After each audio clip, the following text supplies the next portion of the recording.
si parte anche questa mattina con due graditissimi ospiti. Abbiamo in presenza Andrea Favaretto, sindaco di Salgareda, ma perché?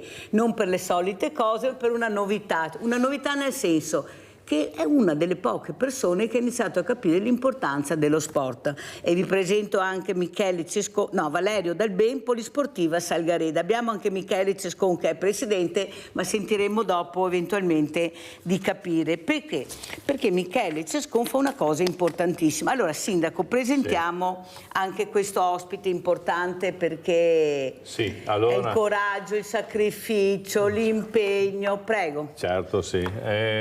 Come sapete a Salgareda c'è la polisportiva di Salgareda e il presidente Michele Cescon arriva un giorno in municipio e insieme a Valerio Dalben, che è qui al mio fianco, cominciano a farmi una proposta interessante, che è quella di formare una squadra di basket io li chiamo in moto perché sono macchine da guerra, mi creda, se viene a vedere una partita sono tremendi, sindaco, e questa è la questione. L'impegno comunque è tutto loro, perché è incredibile cosa hanno fatto queste due persone nel territorio di Salgareda, ma ovviamente anche presso altri comuni, che vengono altri ragazzi. Guardiamo anche le immagini, dico alla regia se riusciamo a vedere, appunto, della polisportiva Salgareda, così ne parliamo. Sì. Prego, sindaco. E quindi da questo nuovo impulso che arriva da queste due persone si forma veramente una squadra molto importante, che trascina proprio un sacco di persone anche ad avvicinarsi allo sport in generale, perché poi lo sport in generale, ma anche a questa particolare attività così diciamo inclusiva, la vogliamo chiamare così, ma non è solo questo, perché loro non hanno bisogno di sono già con la loro professione, con il loro talento. Ecco, stiamo vedendo le immagini. Questo è il palazzetto dello sport, il palazzo dello sport di Salgareda. No, palazzetto, palazzo. Palazzo dello sport. Io ho voluto mettergli questo nome così importante perché di questo si tratta. E nasce questa realtà molto importante. Loro hanno già partecipato a un campionato nazionale, e hanno fatto le Final Four a Rimini, se non ricordo male il paese. Guardi di là, no, perché ancora... No, parlavo per la conferma. E piazzandosi veramente, mi sembra la posizione sia il terzo podio, ma non importa questo, li vedete anche nella trasmissione l'impegno che ci mettono, includendo anche ragazzi che hanno particolari difficoltà. Arriva questa nuova proposta proprio da Michele, che è un organizzatore eccellente, di realizzare la Supercoppa a Salgareda. E allora, come ha visto dalla locandina, vedete le squadre da dove provengono. Poi vedremo se, perché io qua non ce l'ho, vediamo come mai. Ecco. Allora, sindaco, quello che volevo anche capire è che nel 2024 fortunatamente qualcuno si è accorto che ci sono anche queste realtà. Ci sono queste realtà anche di sport minori che dovrebbero essere prese molto in considerazione. Però qui sta la sensibilità dei sindaci di promuovere anche questi avvenimenti, queste giornate. Però io non devo, a mio avviso, sindaco, e poi sentiamo anche cosa ne pensa Valerio Dalben, essere fortunato di vivere a Salgareda, a Treviso, a Monastiere. Io dovrei avere quello che mi aspetta di diritto, e lo dico anche a Valerio, nel senso che se io ho piacere, amo di fare questa disciplina sportiva, dovrei essere supportato. Invece non funziona così. Non funziona così perché noi abbiamo ancora delle palestre che non sono attrezzate, abbiamo barriere architettoniche in certi paesi che questi ragazzi quando escono di casa diventa un problema. Perciò io sono convinta, avete visto cosa è successo a Cortina, che non ci sono gli alberghi per i diversamente agili, si sono accorti adesso perché hanno le Olimpiadi e stanno facendo in fretta e furia per vedere di mettere mano a questa terribile cosa che non si sapeva, tanto è vero che il presidente del CIP, Ruggero Villeneuve, ha dovuto andare a fare un convegno proprio su questo tema a Cortina. Non le sembra che siamo un po' indietro, Sindaco, ecco, di parlare, poi voglio sentire anche Valerio, di sensibilità, parole, ma poi nella realtà siamo lontani anni luce. Prego. Sì, siamo ovviamente ancora in una fase di preparazione un po' per tutti, questo parlo anche nel mio paese.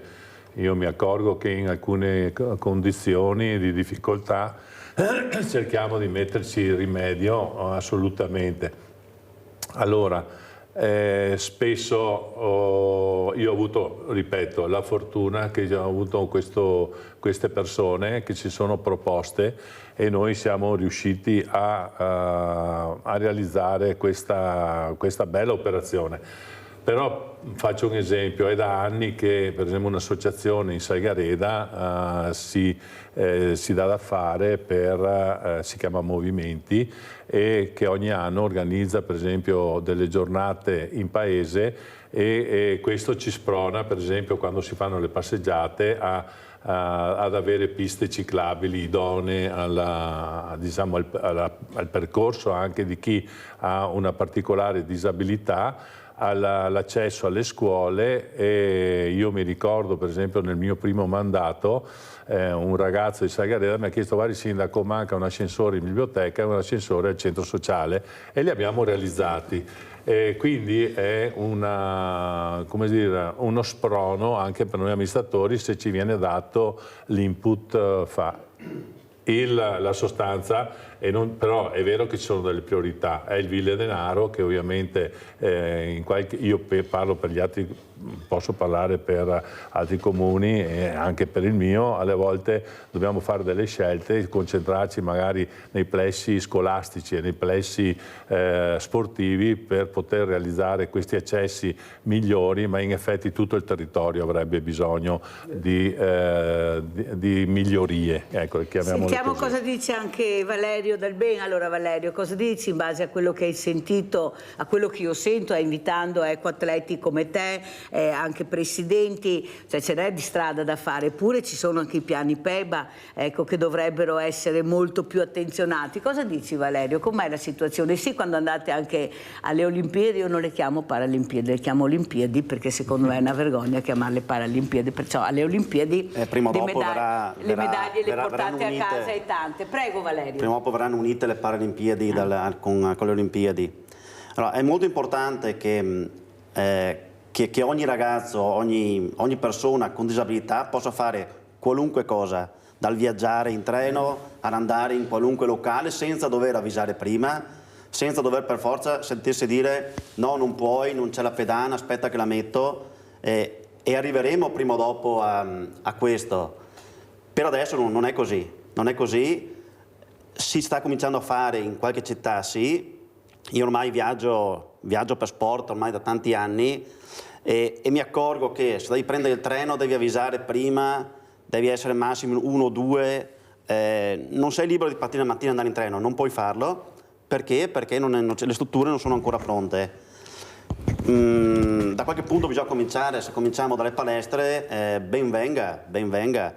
Salgareda, da quando a me è venuta l'idea, a me e Gianluca è venuta l'idea di partire con una squadra, parlando prima con Michele e poi con Andrea, la palestra era già predisposta. Non tutte le palestre sono predisposte per atleti con disabilità, perché adesso sulle porte non ci passa le carrozzine o per tanti altri motivi. Per fortuna da noi tutto è accessibile e questo è un vanto per Salgareda.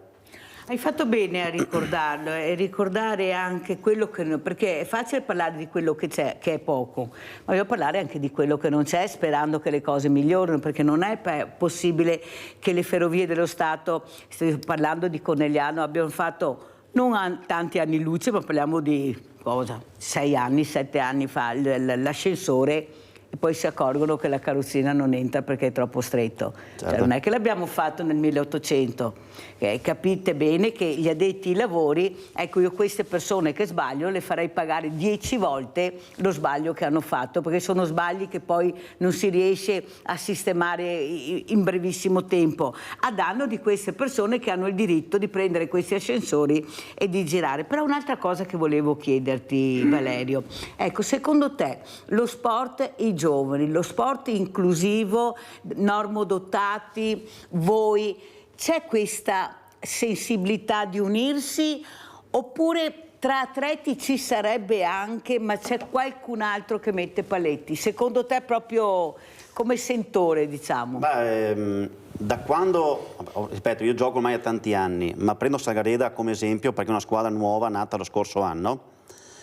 Da quando abbiamo detto ci siamo, chi vuole può venire, normodotato, con disabilità o senza, uomo o donna, abbiamo visto che tanta gente è venuta a provare e anche andando sulle scuole tanti ragazzi hanno voglia di provare la carrozzina, che può essere un fattore di disagio, invece non c'è questa paura. Quindi ti direi, se c'è la possibilità anche i normodotati di provare, secondo me ad oggi tanti proverebbero. Quindi avete capito come funziona? Ed è vero quello che dice, confermo parola per parola. Abbiamo Rinaldo da Venezia. Ciao Rinaldo. Ciao Mirella e buongiorno ai tuoi ospiti. A sti eroi che sta ste robe, Mirella. Innanzitutto lo sport dovrebbe essere prima per i disabili, per i non abili, come ti diciamo te, perché oggi ha bisogno, dopo vieni qui che sta bene, dovrei andare incontro a queste persone, tutti quanti, tutti dovremmo pensare, ma viviamo su un mondo che non va in niente, Mirella, perché non è robe giuste da fare, non le fa purtroppo, perché in pochi non ha visibilità, e c'è qui che ha più bisogno.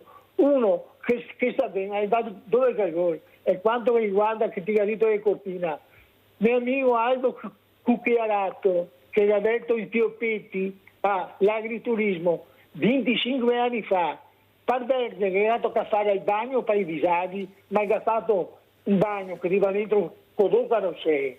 Ed è giusto, ed è legge che da fare, e a cortina perché di voi è povera gente, è vergognoso, bisogna partire, aiutare questi qua che hanno più bisogno di noi altri, perché non capiamo il problema, finché non si capita una roba in famiglia, di queste robe qua, e va bene a queste persone come oggi e aiutarli, ma non sì e mi che non possiamo fare niente, aiutarli, il governo va da stanziare un fondo perché queste persone possano dare possibilità a questa gente di fare sport. Innanzitutto sta bene perché il sport non ha malattie e va avanti, e ora bisogna aiutarli. Ciao Mirella e buongiorno ai tuoi ospiti. Allora, bisogna aiutarli. Allora, andiamo a vedere cosa ha detto l'onorevole De Carlo di Fratelli d'Italia, che domenica è venuto all'ippodromo Sant'Artemio a vedere sport senza barriere in occasione di questo Gran Premio Città di Treviso, Franco Fraccari. Andiamo a sentire l'onorevole De Carlo. Allora, un pezzo da 90 è venuto a trovarci oggi, con una persona che forse sa cosa vuol dire essere disponibili, capire l'inclusione, capire cosa vuol dire fragilità, ma soprattutto divertimento. Siamo con De Carlo, grazie. Cosa vuole dire? Beh, innanzitutto che magari fossi solo da 90, purtroppo per fortuna peso molto di più, ma scherzo naturalmente. No, questo è un tema a me carissimo, tra l'altro in 15 anni da sindaco ho portato avanti tantissimi progetti con le associazioni che ancora oggi resistono e che sono un po' l'esempio di come le nostre società e le nostre comunità sappiano veramente includere le persone, soprattutto non far sentire le grandissime differenze. Io lo dico in una giornata particolare come quella di queste Paralimpiadi, no? Anche dove vedo tanti atleti fare delle cose che io non sarei in grado di fare e quindi mi chiedo, ma il disabile sono io o sono gli altri? E quindi questo dovrebbe farci riflettere che non esistono disabilità, ma esistono abilità diverse, e credo che su questo dovremmo cominciare a esaltare le cose buone e non parlare sempre delle cose negative. Credo che questo sia proprio un cambio di passo mentale. E oggi l'abbiamo visto proprio con sport senza barriere a 360 gradi, l'importanza anche di fare prevenzione prevenzione anche con lo sport, visto i messaggi negativi che arrivano? Lo sport è il più grande mezzo per fare inclusione, per mettere insieme le persone, per prevenire disagio, per fare in modo che le persone vivano una vita serena. Lo sport è straordinario. Non a caso chi fa sport è più facilmente, diciamo così, socialmente più attivo, ha più voglia di stare insieme agli altri, anche chi fa sport individuale, perché misurarsi con gli altri ha sempre avuto una forma di rapportarsi. Io credo che vadano ringraziati tutti, e sono tanti quei volontari delle associazioni che oggi consentono ai nostri figli di poter fare sport. Loro sono veramente una risorsa che in Veneto è straordinaria. Grazie veramente, buon lavoro, mi raccomando, sport senza barriere. Sempre sport senza barriere. Grazie, buon lavoro, arrivederci. Ciao. Allora vorrei proprio prima di chiedere a Andrea Favaretto, a chiedere invece a Valerio Dalben cosa ne pensa delle parole dell'onorevole De Carlo, ecco, molto vicini allo sport a parole, ma secondo te la politica è vicina a voi, sta cercando di darvi una mano? Lasciamo perdere Saigareda, che sono oasi felice che abbiamo la fortuna di avere a 2 passi da casa, ma secondo te, parlando anche con altri atleti, c'è questa sensibilità da parte della politica anche di venire a vedere quando fate queste manifestazioni? Cosa senti? Allora, che lo sport intanto sia una fonte di inclusione, assolutamente vero, è una sacra verità.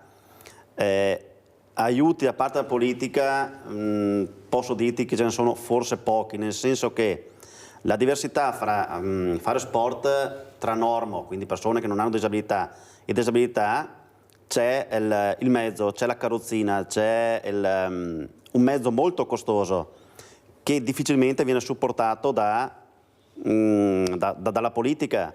Considera che una carrozzina da basket costa dai 2 ai 5.000 euro. Uno da solo non può comprarsela, quindi o trova una polisportiva che ha degli sponsor, come appunto abbiamo trovato noi, che ci ha dato una mano, altrimenti non riesce a partire. Quindi un ragazzo potrebbe avere voglia di fare sport, ma non riesce a farlo perché non ha i mezzi. E questo è un grosso handicap, una grossa barriera da superare. Cioè, non basta comprare un paio di scarpe, come può essere una qualunque famiglia che la figlia o la figlia compra un paio di scarpe ed è a posto. A noi non basta.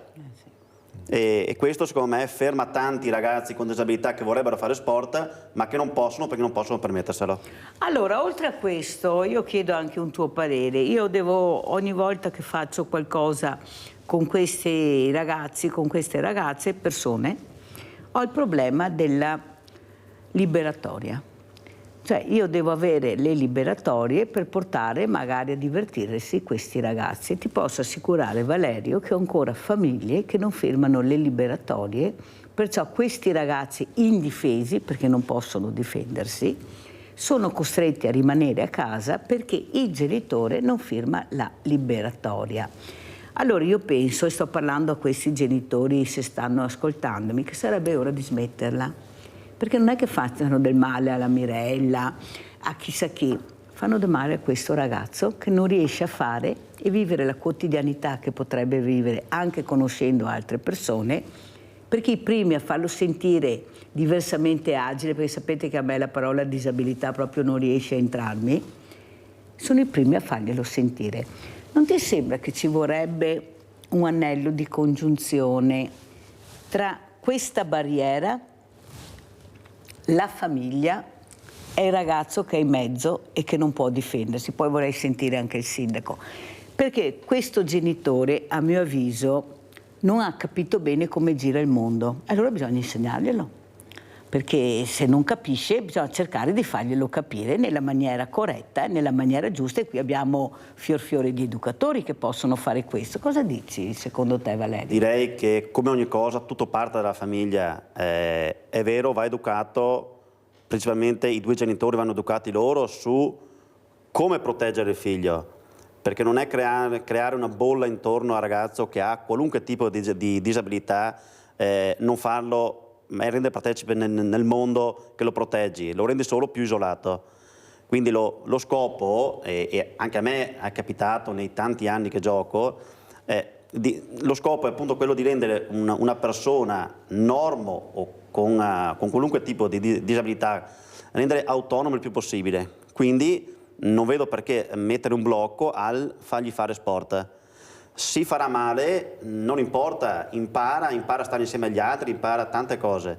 Quindi secondo me non ci devono essere blocchi. Quindi sì, vanno educate le famiglie. Sindaco? Guardi Mirella, quello che ha fatto lei domenica e l'anno precedente, almeno è di quello che ricordo io. Terza edizione, sì. Terza edizione, è il momento giusto da pubblicizzare, cioè mi spiego.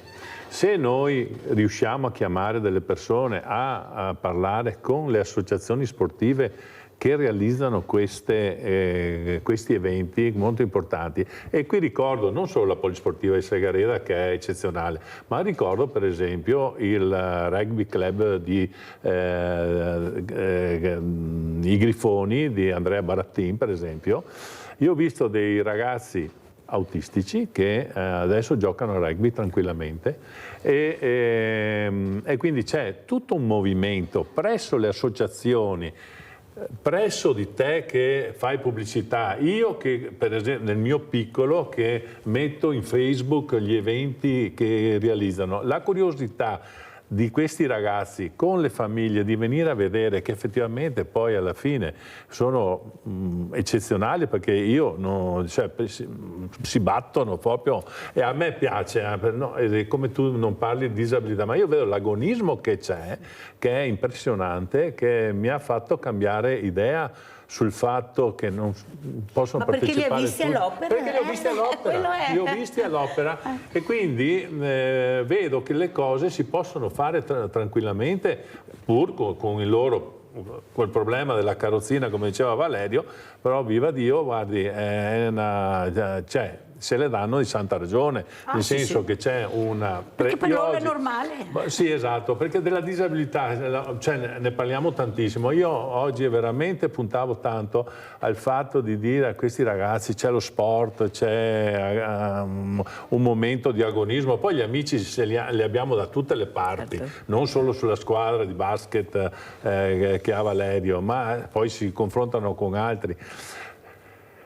Fatelo questo sport, in qualche maniera riusciamo a fare. Io ho guardato le Paralimpiadi, io le chiamo ancora Paralimpiadi perché le chiamano così, ma la diversità, Bebe Vio per esempio, quando ci ha fatto conoscere quella parte di agonismo sulla scherma, oppure i vari ragazzi del nuoto che facevano veramente impressione dai tempi che realizzano. Cioè io dico, caspita, questi sono veramente degli atleti, non ragazzi a 360 che hanno a 360 gradi. Sì. Poi sono anche persone completano, hanno il loro lavoro, studiano, vanno all'università, quindi il problema che poi si trasferisce dallo sport con la problematica che diceva Valerio, si trasferisce anche nel trasferirsi all'università, perché anche lì troveranno dei problemi, nei mezzi di trasporto, perché anche lì ci sono dei problemi. Nel fare shopping magari anche. Guardi, una persona che mi ha un po' aperto 15 anni fa, che è un caro amico, che è Daniele Furlan.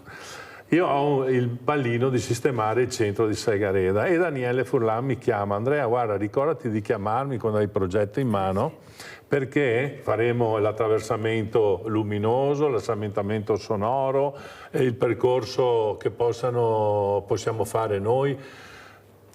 Mi arrivano proposte, capisce, non mi lasciano da solo, e questa è la cosa importante che io vorrei portare avanti, almeno ci provo nel mio paese. Sindaco, io sono convinta che se quando fate le giunte all'interno, questo lo dico io come pensiero, metteste le quote verdi, che sono quelli che si occupano di ambiente, che non sono di sicuro dei sprovveduti, abbiamo delle eccellenze, mettere dentro persone che trattano questo tema, perché per capire bisogna provare, bisogna esserci dentro. Quella mamma che ieri ho intervistato, ho fatto vedere l'intervista a Barbara Vedelago, che ha perso il figlio in motocicletta ucciso da un poliziotto, che non si dà pace, che non passa mai questo dolore perché la giustizia non arriva, questo ve lo posso garantire, basta vedere anche le ultime sentenze. Ha detto nell'intervista all'Ippodromo Sant'Artemio, ho detto: cosa ne pensi di questa giornata? Molto bella, tanta gente, ha detto Mirella, però la gente non si informa. Non si informa perché? Perché non conosce, non sa. Cosa vuol dire familiari vittime di incidenti stradali? E ha detto una cosa importante. Io ho visto che guardavano, che mi hanno salutato e mi hanno chiesto qualcosa, chi ha provato il mio dolore, a chi è successo quello che è successo a me. Tutti gli altri zero assoluto. Guardano, ma come guardassero un mazzo di fiori e via. Allora lei capisce che quello che stiamo facendo tutti insieme, e se forse qualche sindaco che è intervenuto alla prima riunione, la prima edizione, avesse capito qualcosa, è quella che tu non devi fare qualcosa il 15 di settembre perché vuoi la tua visibilità. Il 15 settembre, che è la giornata che non si può sgarare perché è il Gran Premio Città di Treviso, premio Franco Fraccari importanti, è quella di riunire le associazioni, i paesi, i territori, di mettersi assieme, di fare qualcosa per dare visibilità. E questa cosa qua non viene ancora recepita da qualcuno perché hanno copiato e continuano a farlo, vedrete anche il 21, non facendo quello che facciamo noi, inclusività. Perché? Perché ognuno ha la propria visibilità. Allora, se lo faccio nel mio paese, nel mio territorio, la visibilità viene a me. Se vado all'ippodromo, la visibilità è a 360 gradi. Senza capire, non lei, perché lei, devo dire la verità, ha sempre partecipato, sempre, e non è cosa da poco, ma è Valerio, i vari Valeri. Come dice lui, che incontrano altre realtà. Io ho visto un'associazione domenica che ha detto: Mirella, io non sapevo di questa associazione qua. Siamo colleghi, non ci conosciamo. Che bello. Capisce che è il sindaco qua, è inutile che certi amministratori me la girino. Ma come? Ti ho detto che c'era questa data, c'era anche lei, abbiamo fatto un tavolo enorme di sindaci. Si ricorda il sindaco? Come no? Perché c'erano quasi tutti.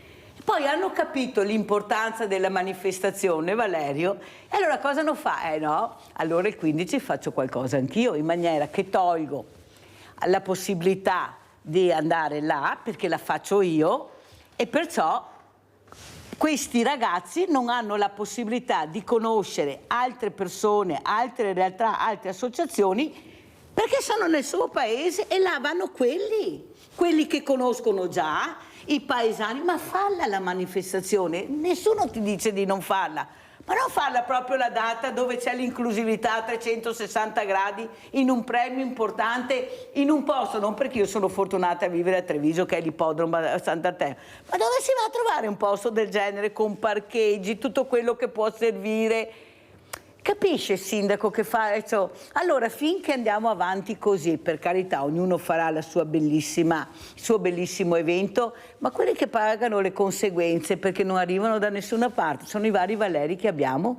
Cosa dici, Valerio? Sbaglio? No, è giustissimo. Se non approfittiamo di qualche evento a livello provinciale, a livello nazionale, e non capiamo l'importanza di questo, non andremo mai avanti. Non andremo mai avanti. Sindaco? Allora, l'unione fa la forza, c'è poco da fare. Questo è un grosso un detto, però in effetti ci si confronta giornalmente con le grandi soluzioni, si hanno tutti assieme. Questo sì, è vero che il piccolo nucleo non crea niente. Io parlo adesso, diciamo che dopo l'intervento che abbiamo fatto insieme è caduto diciamo che ho questa importante società in Salgareda che si è aperta veramente a tutto il mondo, diciamo, delle persone, e quindi, perché guardate che la polisportiva, dopo se volete che Michele è qui presente, dirvi quanti ragazzi frequentano la polisportiva, ragazzi e ragazze, perché c'è anche sia la pallavolo che la pallacanestro, e poi c'è le carrozzine e c'è anche il tennis in mezzo. Ma parliamo veramente di centinaia e centinaia di ragazzi, e quindi c'è la famiglia che ha lo voglio chiamare così, il ragazzo che può fare l'attività normale, e c'è la famiglia che ha anche il ragazzo insieme, e quindi si immagina un genitore che possa portare ambedue i ragazzi all'interno di una società sportiva e ognuno fa il suo sport dove lo può fare, e questa è la cosa bella e importante. Io so che ho più passione del rugby e con Andrea Barattin le vedo queste cose, è fantastico. Arriva anche che l'evento importante, e questo è Michele Cescon, che porta la Supercoppa a Salgareda con squadre che vengono da Rieti, Torino e Genova. Quindi immaginatevi a livello nazionale arriva a Salgareda questo importante evento, e io sono venuto anche a pubblicizzarlo qui oggi perché voglio che tutto il territorio venga a Salgareda, perché... Dica la giornata, sindaco, visto che la locandina l'ha mandata tardi il sindaco. Sì, sono 2 giornate. Sono 5-6 ottobre. Giocheremo il 5 pomeriggio, 2 partite. 5-6 ottobre. Sì, 5 pomeriggio faremo le semifinali, e invece 6 ottobre, che è domenica, la mattina faremo le finali. Secondo me molto, molto belle da vedere per chi non ha mai visto uno sport in carrozzina. Ci sarà battaglia tra le squadre più forti d'Italia nel nostro sport. E la bravura del presidente della polisportiva, perché quello che diceva prima è trovare gli alberghi adatti vicini al territorio, e qui ringraziamo anche i nostri albergatori, li chiamo così, che danno questa opportunità, e là ci sono anche associazioni locali che danno una mano. C'è una impresa, un'importante azienda di Salgareda, io faccio il nome, mi dispiace, che è la 3B, che ci dà una mano dal punto di vista economico, ma ce ne sono altri, perché si possa realizzare questo. Allora, quindi sindaco, c'è un coinvolgimento. Un coinvolgimento. Ma chi è che coinvolge le aziende? Io lo dico sempre ai sindaci. I sindaci hanno un potere enorme nel coinvolgere i grandi imprenditori che abbiamo del territorio. Inutile che me la girino. Cioè non è che dobbiamo andare in regione o in provincia. Il sindaco ha talmente un potere che quando, come dice lei, riesce a coinvolgere l'imprenditore, io penso che difficilmente l'imprenditore decide no, perché li sento, li vedo. Allora, l'importanza anche di fare squadra tra sindaci, per loro parlo, per loro. Sì, per loro. Allora, di mettere a disposizione un qualcosa che riguarda le comunità, la comunità, un colpo a Salgareda, un colpo a Monastero, un colpo per aiutare questi ragazzi che possono spostarsi, capire l'importanza del trasporto, capire l'importanza di avere la possibilità di gestire, ecco, questi eventi, che ci siano tutti i puzzle al posto giusto. Questo bisogna fare, perché è inutile che continuiamo a parlare che abbiamo ancora le Olimpiadi con 2 medaglie, da una parte c'è un tot di lire, dall'altra parte ce n'è un altro. Ma stiamo scherzando? Allora non può essere che Valerio continua, come dice la Mirelle, siamo proprio figli, abbiamo Valerio e te. Perché? Perché le viviamo, io sono in mezzo a loro, sento quello che mi dicono. Io ho dovuto pagare le ruote della carrozzina a una squadra di basket perché non avevo i soldi per pagarle, nessuno gliele dava, sindaco. E siccome avevano un evento, li ha pagati io, grazie a questa grande famiglia che ho, col 5 per 1000, poi non è che dico sempre che devo tenere i soldi in banca, faccia pari interessi, io li spendo, li faccio vedere, ma li spendo per la comunità, per il benessere della comunità, e questo dovrebbero fare gli imprenditori, anche perché mi sembra che sono anche spese scaricabili poi oltretutto, cioè no, perché bisogna anche dirle ste robe, perché faccio, si può anche scaricare, però fai anche qualcosa di più. Però vede, sindaco, il problema è dell'unione, della squadra, che non c'è, sindaco, non c'è. Pubblicità.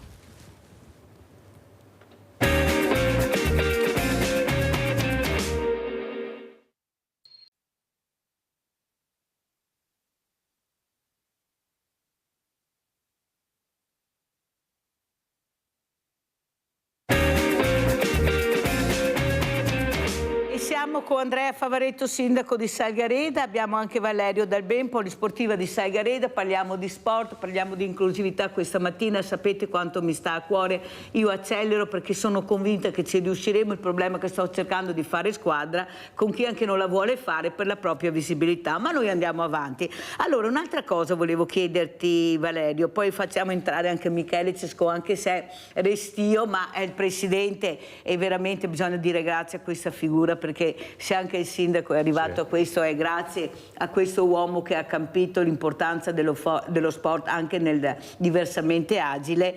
Allora, quello che volevo chiederti Valerio, e poi salutiamo anche Michele perché è doveroso, quello che vorresti dire, ecco, che appello vorresti fare questa mattina dopo aver sentito la Mirella, aver sentito anche il sindaco, la telefonata di Rinaldo che vi ringrazia per esserci?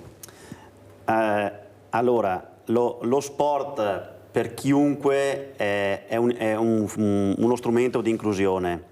Non è possibile che conosco ragazzi che si sono fatti male, hanno una malattia da tanti anni e non sanno che esiste nel territorio la possibilità di fare sport. Questa è una grossa pecca, non so veramente da cosa è dovuta, di chi è la colpa, ma non posso conoscere un ragazzo, portarlo a fare sport e mi dice mi sono fatto male 10 anni fa, non sapevo niente. No, uno deve scegliere di non fare sport, non deve non farlo perché non sa che esiste. Allora lo scopo della polisportiva nostra è quello di portare a conoscenza che c'è una nuova possibilità nel territorio trevigiano e anche oltre, per qualunque tipo di handicap. Logicamente la carrozzina è difficile da spingere, quindi ci vogliono comunque le braccia buone, però c'è la possibilità di fare sport. Non vuoi farlo? Bene, vieni in palestra, lo provi, mi dici troppa fatica, non fa per me, preferisco un altro, a me sta bene. Che mi dici non sapevo che esiste, ecco, questa è una sconfitta mia e della società. Allora, sai perché succede questo, Valerio? Per il discorso che ti ho detto prima. Allora, se riusciamo a spostare le società in un contesto molto grande, dove chiunque può venire a vedere, a provare, facendo una corretta come facciamo noi, anche informazione, perché bisogna anche investire nell'informazione, non è che l'informazione arrivi, è tutto pilotato, nel senso che bisogna capire l'importanza dell'evento, e l'evento arriva dappertutto perché le telecamere arrivano dappertutto, poi noi ci vedono dappertutto, perché Media Nord-Est abbiamo sedi dappertutto.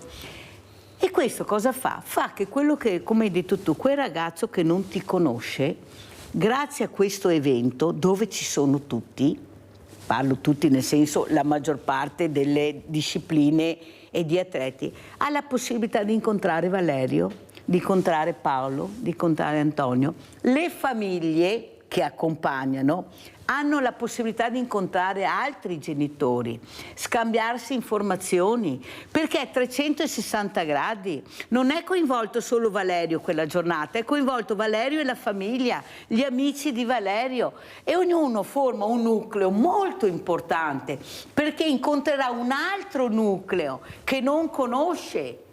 E può essere utilissimo questo. Questo è quello che non riescono a capire i grandi amministratori adesso che sono in campagna elettorale.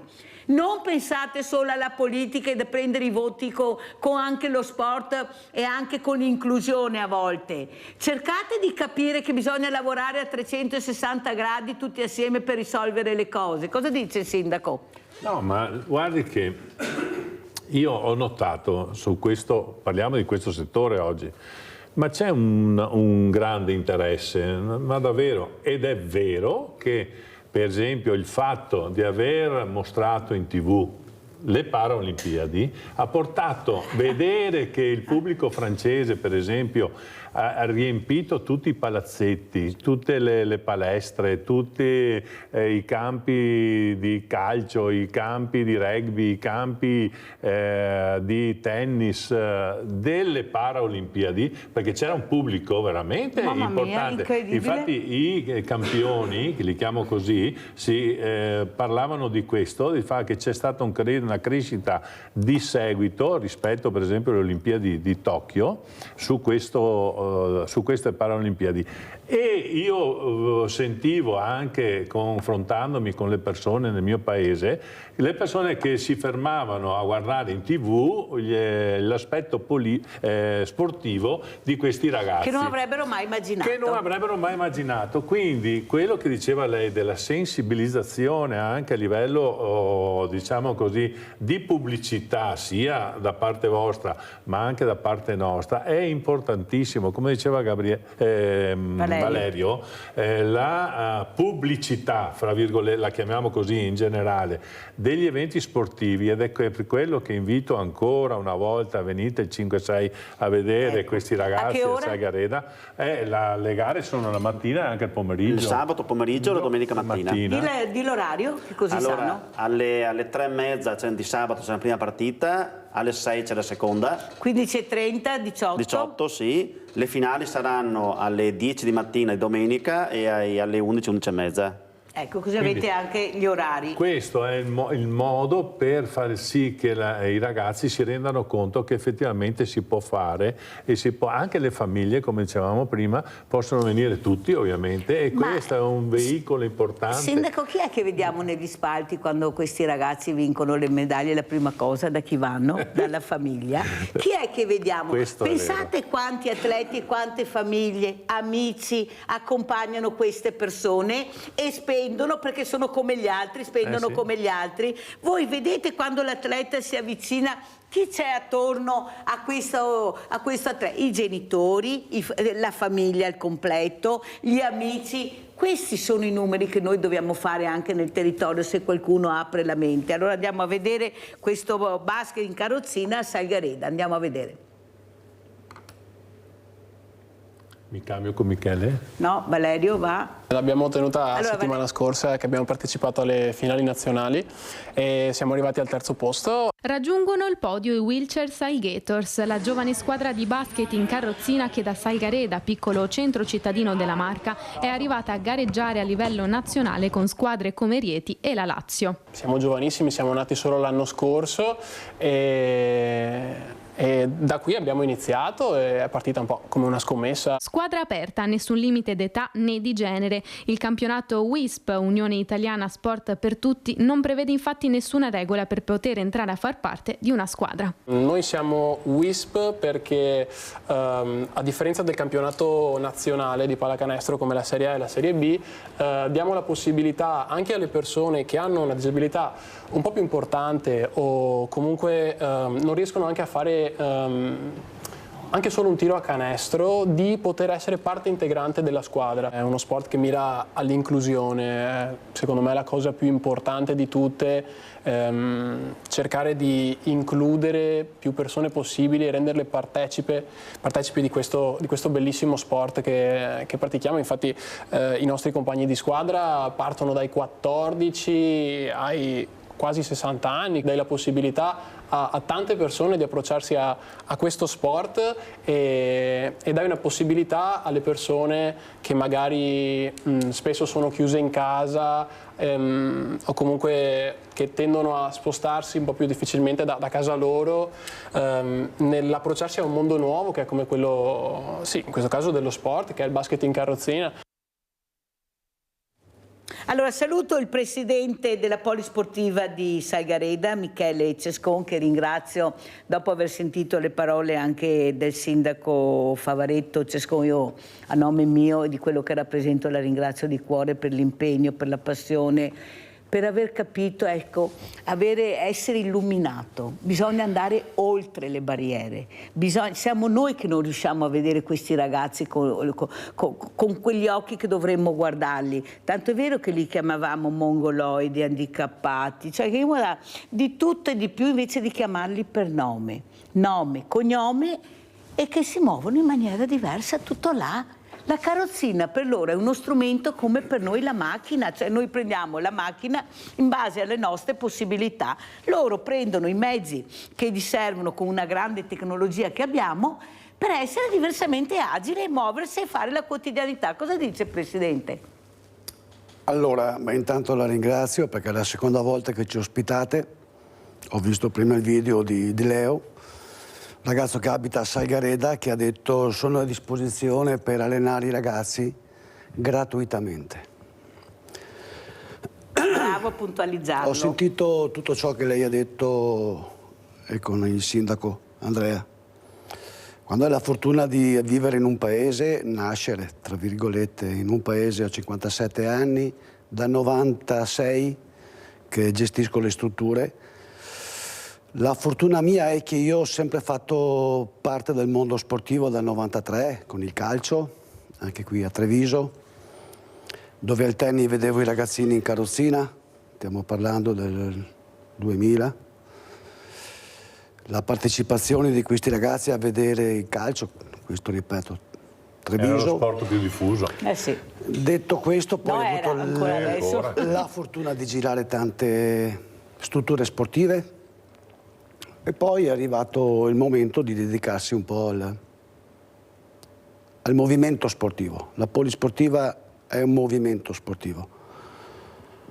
È da 11 anni con questo che facciamo 8 settimane di centri estivi. Il centro estivo è il serbatoio per quello che diceva lei. E arriviamo alla novità di Valerio che a marzo 2023 ha detto potremmo poter usufruire della struttura, il palazzetto dello sport, per fare un allenamento alla settimana ci basterebbe, Michele. Valerio ha un'aziendina del paese e nella sua aziendina lui ancora in tempi non sospetti praticamente fa anche un po' da aiuto economico con la sua azienda, senza mai aver chiesto nulla in cambio. È nata non per scherzo, abbiamo detto ci mancherebbe altro, 2 ore alla settimana in terza fascia, che significa dalle 21 alle 23. Si ricordi questo orario. E abbiamo cominciato per scherzo questa, 5, 6, 7, 8, 9, 10, 11, alla fine, agosto, settembre, siamo trovati in 15. È partita sempre in modo conviviale. La cosa prima che mi ha detto Michele, però il problema è il costo. E io gli ho risposto che per i soldi, sinceramente non mi hanno mai fatto paura a me i soldi, li trovo. Li trovo perché ho intanto un comune che dal 96 giunte comunali ne ho viste e devo essere onesto, dal primo all'ultimo hanno sempre aiutato. Hanno sempre aiutato. Sì. Hanno fatto tutto ciò che era possibile burocraticamente, purtroppo, perché se fosse per Andrea io avrei 8 palazzetti, ma non solo per lui, per tutti i sindaci.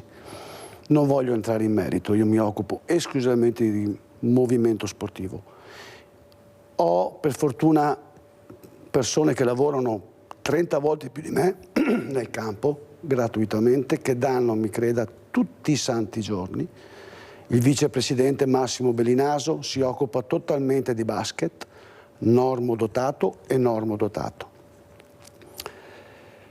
La cosa che ha dato la svolta è stata a giugno che siamo andati a Cesenatico, le migliori 8 squadre italiane in 2 gironi, e loro dovevano giocare venerdì mattina, hanno chiesto sempre le stesse cose, l'aiuto economico, sempre questi benedetti soldi. E giustamente non va da nessuna parte. Loro sono partiti giovedì, noi siamo partiti venerdì e mi credo, devo essere onesto, un altro giorno non sarei resistito là, perché t'ammazza, ti fa sentire una cosa allucinante. Io ho chiamato il sindaco il sabato sera, che mi ricordo c'era la nazionale che giocava a calcio.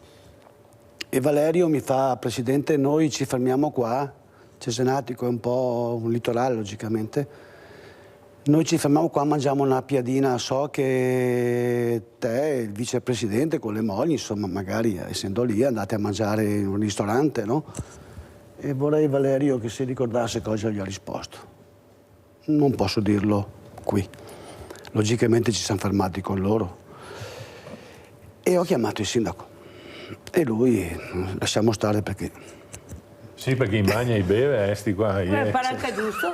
Come noi altri? No, perché io richiesei, perché come... noi altri... No, qualcosa in più. Mi ha detto solamente, Quanti soldi ha a disposizione per bene per noi? È il terzo tempo da rugby, è la stessa cosa. Vede, Cescon, non è il problema mangio di più, mangio meno. Ma è una battuta. È la goliardia. No, è vero questo, perché costa.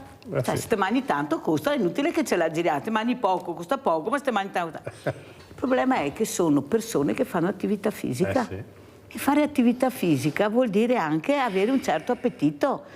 E allora, il messaggio che voglio capire è che dobbiamo sempre di più supportare per fargli vivere la quotidianità che facciamo tutti noi dal lunedì alla domenica, tutto qua. E siccome le risorse ci sono, perché io dico ai grandi imprenditori, forse qualche yacht in meno e qualche palazzo in meno, visto che mica tanti di te anche sarai, forse potrebbe aiutare anche queste persone a vivere in maniera diversa. Io la capisco, perché questo vuol dire elemosinare. Capisce, Presidente? E certo come? Devo chiedere per forza un aiuto economico, perché nonostante sia qua, nonostante l'impegno grande, nonostante tutto, ho bisogno di un supporto economico, perché non ce la faccio. E come queste associazioni ce ne sono altre che non possono muoversi perché non ce la fanno, non hanno la possibilità economica di intraprendere certi viaggi costosi, perché viaggiare costa. E perciò sono costretti a rimanere nel proprio territorio e fare quello che fanno, perché le famiglie non tutte hanno la possibilità di pagare certe cifre. Io poi un banco solidale ne so, neppure con 2 stipendi ce la fanno più, Sindaco, a sbarcare il lunario con 2 stipendi, perché pagano 500-600 euro, lo dico ma lo ripeto, chissà che qualcosa cambi, di affitto, di mutuo, bollette, ditemi voi come fanno ragazzi a scuola. Perciò bisogna che cominciamo a parlare, a svegliarci e a dire anche queste cose. Allora, il tempo sta finendo, siamo già alla fine. Come vuole salutarci, Sindaco? Cosa vuole dire? Ricordiamo l'impegno e questo bellissimo evento. Questo bellissimo evento, venite a Sagareda, appunto queste 2 giornate. Chi può il sabato, il 5 e il 6 di ottobre. È il sabato e domenica, ovviamente. Praticate sport, venite, se non vi cioè ce ne sono, guardi, io parlo di Sagareda ovviamente perché conosco la realtà, ma abbiamo lo Skating Club per esempio, con un sacco di ragazze che sono andate in Colombia quest'anno a gareggiare. Sì, anche lì sono riuscito a trovare uno sponsor per mandarle in Colombia, e ringrazio chi mi ha dato questi soldi per mandare le ragazze, e si sono autotassati i genitori, non è che basti alle volte lo sponsor, sono loro che ci mettono un po' tutti, c'è collaborazione, c'è la ginnastica artistica, c'è ripeto, con Andrea Barattin per il rugby, con Michele c'è il tennis, la pallacanestro, la pallavolo, il calcio, c'è l'atletica 3 comuni per fare atletica, cioè le società ci sono, e guardate, ci sono 2 società di tiro con l'arco di Oderzo, ma che prendono ragazzi, 5 o 6 sono anche di Salgareda, che fanno parte di questa squadra di arcieri. Ecco la locandina. Ecco, guarda che bravo il nostro regista Italo Morao, grande Italo. Eccola qui, guarda qua. È proprio bella, colorata, e quindi grazie Sindaco, perché devo chiudere. Venite, andate tutti a vedere. Allora, Presidente, un appello, un saluto, come vuole salutarci? Saluto anche tantissimo Valerio Dalbei, veramente grazie Valerio di essere stato qui, ti ringrazio di cuore, e vedrai che un passetto alla volta ce la faremo, l'importante è non mollare. Posso fare un ulteriore appello? Sì. Ci sono 2 serate a Sagareda per raccolta fondi per oltre l'indifferenza. Che conosciamo, di Vettorello. Sì, esatto, quindi c'è la serata del 3 all'Imperfetto, e poi una serata, 12. Se non ricordo male, il 12 ottobre, sempre a Sagareda, al Polivalente. Venite perché vi aspettiamo. Presidente, un saluto? Un saluto a tutti intanto, e un saluto a lei, Mirella, che ci aiuta. E spero, a parte che ne sarò sicuro, che con calma con calma gli obiettivi li raggiungeremo. Certo.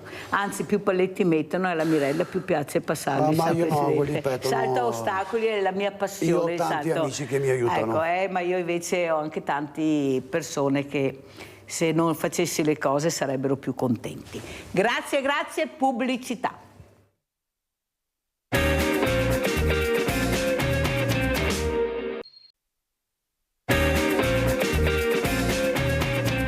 Presento subito un altro graditissimo ospite che è il dottor Marco Zabotti, direttore scientifico Beato Toniolo, scusate, un Beato Toniolo che forse se non ci fosse stato avremmo dovuto veramente inventarselo, perché veramente ha fatto delle cose incredibili e siamo diventati quello che siamo diventati anche con la solidarietà, con l'inclusione e anche merito suo. Allora, cosa ci racconta Buongiorno Zabotti? a tutti. Buongiorno a tutti.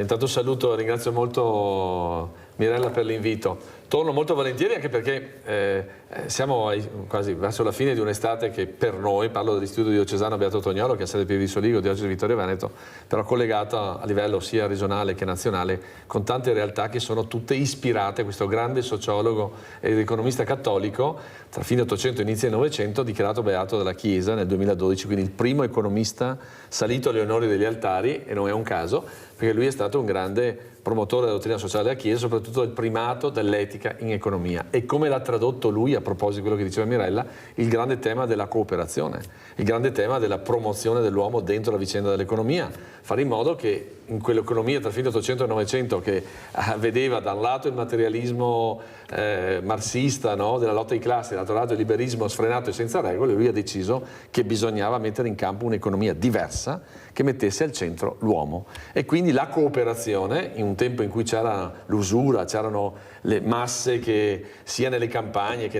nelle città, dove c'erano gli opifici, le fabbriche, vivevano di stenti, vivevano di grande disagio economico, lui dice bisogna mettere in campo una novità, e la novità in quel momento là è stata in particolare, questo ha segnato tantissimo tutto il nostro territorio trevigiano, veneto, ma anche a livello nazionale, il grande tema della cooperazione. Se oggi noi ricordiamo i 140 anni della latteria Soligo, conosciuta da tutti, con gli statuti fatti e scritti da Giuseppe Toniolo, o magari in questi giorni i 130 anni Banca Prealpi San Biagio nata con la Cassa Rurale a Montaner, per dire, vuol dire che c'è stata in quel momento là una sua visione, un suo pensiero, ma una concretezza di opere, ad esempio, che ha messo in campo davvero una novità importante che ha riscattato le persone. E in questi giorni proprio noi siamo dentro la memoria liturgica del Toniolo. Che cosa abbiamo fatto? Abbiamo convocato una conferenza stampa e abbiamo illustrato la Carta Toniolo.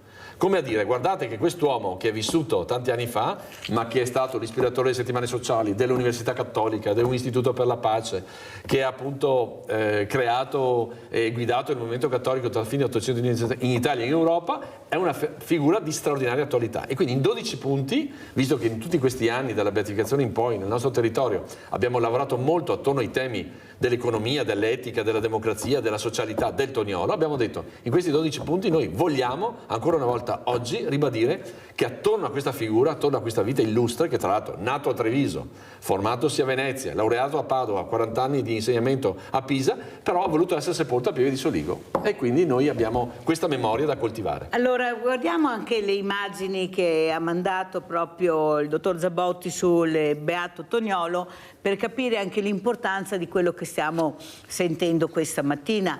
Ma secondo lei, dottor Zabotti, non è che abbiamo avuto la fortuna nel passato di avere gli illuminati? Mi sembra che mancano sempre di più, sì, che hanno una visione diversa di quella che è la solidarietà, la povertà, l'inclusività. Cioè io sono dell'idea che queste figure erano illuminati. Noi avevamo e abbiamo avuto la fortuna di avere dei mecenati che erano anche magari con attività normalissime, che investivano nell'arte e nella cultura. Se abbiamo quel patrimonio di bellezze che abbiamo nel nostro territorio, eccola qua la Carta Toniolo, grazie, è merito anche a queste figure che hanno investito, non è che hanno messo le ruote e poi se le sono portate via, non abbiamo saputo più niente, sono là. E c'è una casa che io dico sempre in trasmissione proprio a Verona, dove c'è una scritta molto bella. Questa l'aveva fatto questo mecenate, era un commerciante, dove è scritto conserva.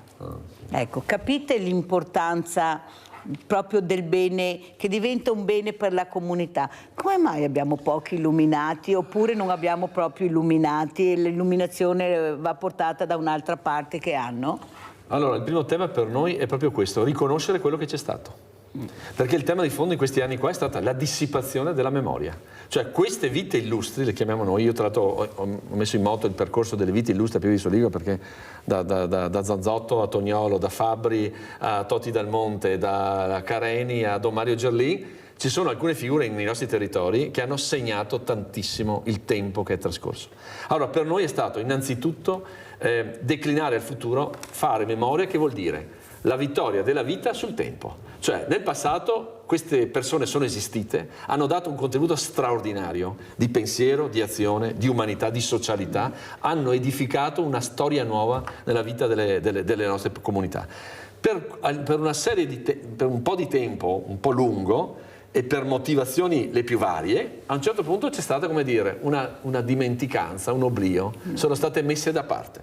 Noi col nostro istituto, grazie anche a questa vicenda della beatificazione, ma ancora prima ci credevamo molto in questa figura qua, abbiamo messo in moto un percorso che vuol dire declinare al futuro questa memoria. Cioè non dire solo c'è stato, ma noi dobbiamo continuare a ispirarci a queste persone qua, perché oggi, nei tempi difficili che stiamo vivendo, noi abbiamo bisogno di ritrovare il senso profondo di un pensiero, di una visione, di un'umanità. Io lo dico sempre, un nuovo umanesimo. Noi abbiamo bisogno esattamente di ritrovare questo. E allora ci sono dei fondamenti etici, c'è una visione di comunità, c'è un senso di socialità, c'è uno stare accanto alla fragilità, alle persone che non ce la fanno. Vuol dire mettere in moto anche, come è stato detto alla Settimana Sociale Trieste, un percorso di una democrazia matura, in cui ci sia una partecipazione vera dei cittadini, ci sia una classe dirigente che da questo punto di vista sente il senso del bene comune e ci si mette in moto in questo. Dico che oggi però ci sono alcune figure, io le porto ad esempio.